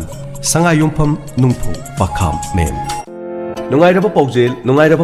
New Era Higher Secondary School Thobal Okram Wangmatabagi Chaliba sahi English singani kungamanga kungator ki season class 11 science ki admission form thaba haujari auki sahi English singani tara mapandagi concept loba class 12 ki exam singda position holder kya puthuk ki badanatana hauki sahi English singani kungani thoi kungahumdoi session gi oina su position holder nipa Inspire Award 91 letter mark listing among chamri ga kungamari amadi English singani kungahumdoi kungamari gi session gi oina su position holder taraturu Inspire Award chamag ani letter mark student listing ani ge chamapan kungamanga subject topper ama loinana 2020-25 ki session gi oina su subject topper Inspire Award letter marks ke afangduna 100% first division the pass tawga loinana overall score da Manipur pumbagi thangna ahan mafum kanma ngamliba school mani school la sina mahiro singdi piriba khudong saba singdi ISSLC exam ki result ta CGPA da 85 to 90% fanglabadi pre admission oijagani 91% dagina 100% phawda free admission loinana school bag tie amadi books pizagani ningthina train tawba experience lerba oja singna soundproof classroom loinana recreation hall science lab library school magazine Wi-Fi campus computer thangta classroom khudimakta smart classroom matamgu chunarba mahiroi singi study room separate boys and girls hostel 24-hour mai gi awat pal hendana CCTV camera thamduna kopna monitor toriba school ni kosema loba exam singda position loro ko mahiroi singi dama academic excellency case award loinana school na loba tam test khudimakta 90% dagi 80% dagi tadana mark phanglaknaba mahiroi singda free education loinana school gi fee free oizari mahiroi singi skill development ki damakta periodically co-curricular activities sing pangthokpa loinana academic and monthly report ta tha ahum khudingi parents na traga guardian singa nainaduna academic discipline semgaliba school amani chahi amada numit chaniga kunga manga leptana mahi tambibadana school boarding gi mahiroi singda tha taret ki free coaching piriba school ni mitoi mehen ba pandam amagi damak adongi mamal yamlaba class 10 pastor visas simunga singa sima class 11 science the ming sanbiduna isa singi mahi masing khangminarasi masa singbu afaba masa khangba school da mahi tamanduna sembi bahaibu sima mama mapa singna masa singda piba khwaidi chawruba khudon admission form pisin bigi aroiba matam lakliba megi tang taramanga english singani kungamanga natraga online submission oina sutawbiba yagani www.newerathobal.com akupa marol gidamak nasima call tawiduna khangbiu 8837040537 loinana 9612915991 amadi 7085247055 New Era Higher Secondary School Thobalokram Wangmathaba Manipur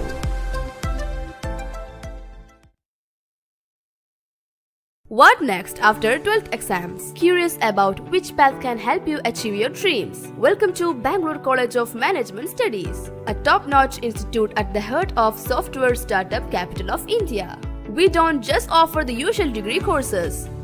Our focus is on job-oriented programs like aviation management, AI, cybersecurity, digital marketing, data analysis, international finance, etc. At BCMS, our programs are led by experienced faculty and industry experts who guide students to get ready for present and future need of industries. We prioritize high-quality education and excellent infrastructure to ensure a smooth learning experience with affordable fee structure. Apply today and step into a brighter tomorrow. Contact us at this number. Admission open. Brilliance School, a premier co-educational daycamp boarding school. Malom Tulihan Imphal. Haizariba school asigi chaliba sahi English ngani kunga mga kuntaru ki oina. Class 11 Science amadi Arts ki demak ngasi magphom thaba haujari. Class 10 ki exam haidopagi mathangi numittagi admission tawbiragadi sugna tangi lupa lising ani khak oijagani. School asi mamang sahi kayada position holder kya NET ki state topper su utok chakraba school amani. Khudong chaba khar panjarabadi Class 10 ki exam da 70 tagi 79 PC fanglabadi no admission fee loinena fee su free oijagani. Class 10 ki exam da 80 tagi 89 PC satna satra singi oina no admission fee loinena no monthly fee. Class 10 ki exam da 90 above fanglakpa singdi no admission fee no monthly fee loinena books amadi basic uniform free oijagani. School integrated program for NEET Z, IRSER, NISER, NDA, vocational course, etc. Transport bus amadi van ki khudong chaba leraba. Campus makta da nupa masa nupi masa ki tongan ba hostel ki khudong chaba leraba mafamni. Akupa marul gi dama call tabiu 961-2171-646. Brilliance School, Malom Tulihan Makha, Imphal West.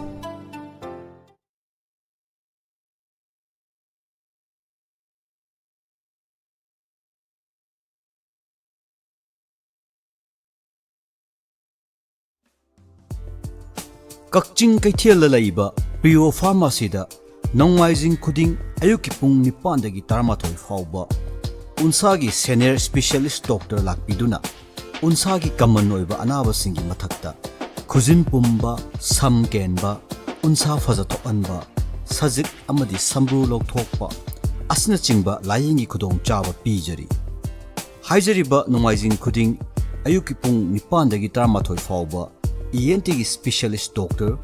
Medicine की MD doctor लाखपीदुना मियाम की तोंगान बा अना लायेंगी खुदोंग चाब पीजरी अदोंगी प्री बुकिंग अमदी एनक्वायरी की दमक 70050969559 दा सिग्नदना डायल तौबिरबु 70050969559 प्रियो फार्मेसी कक्चिंग कैथेल.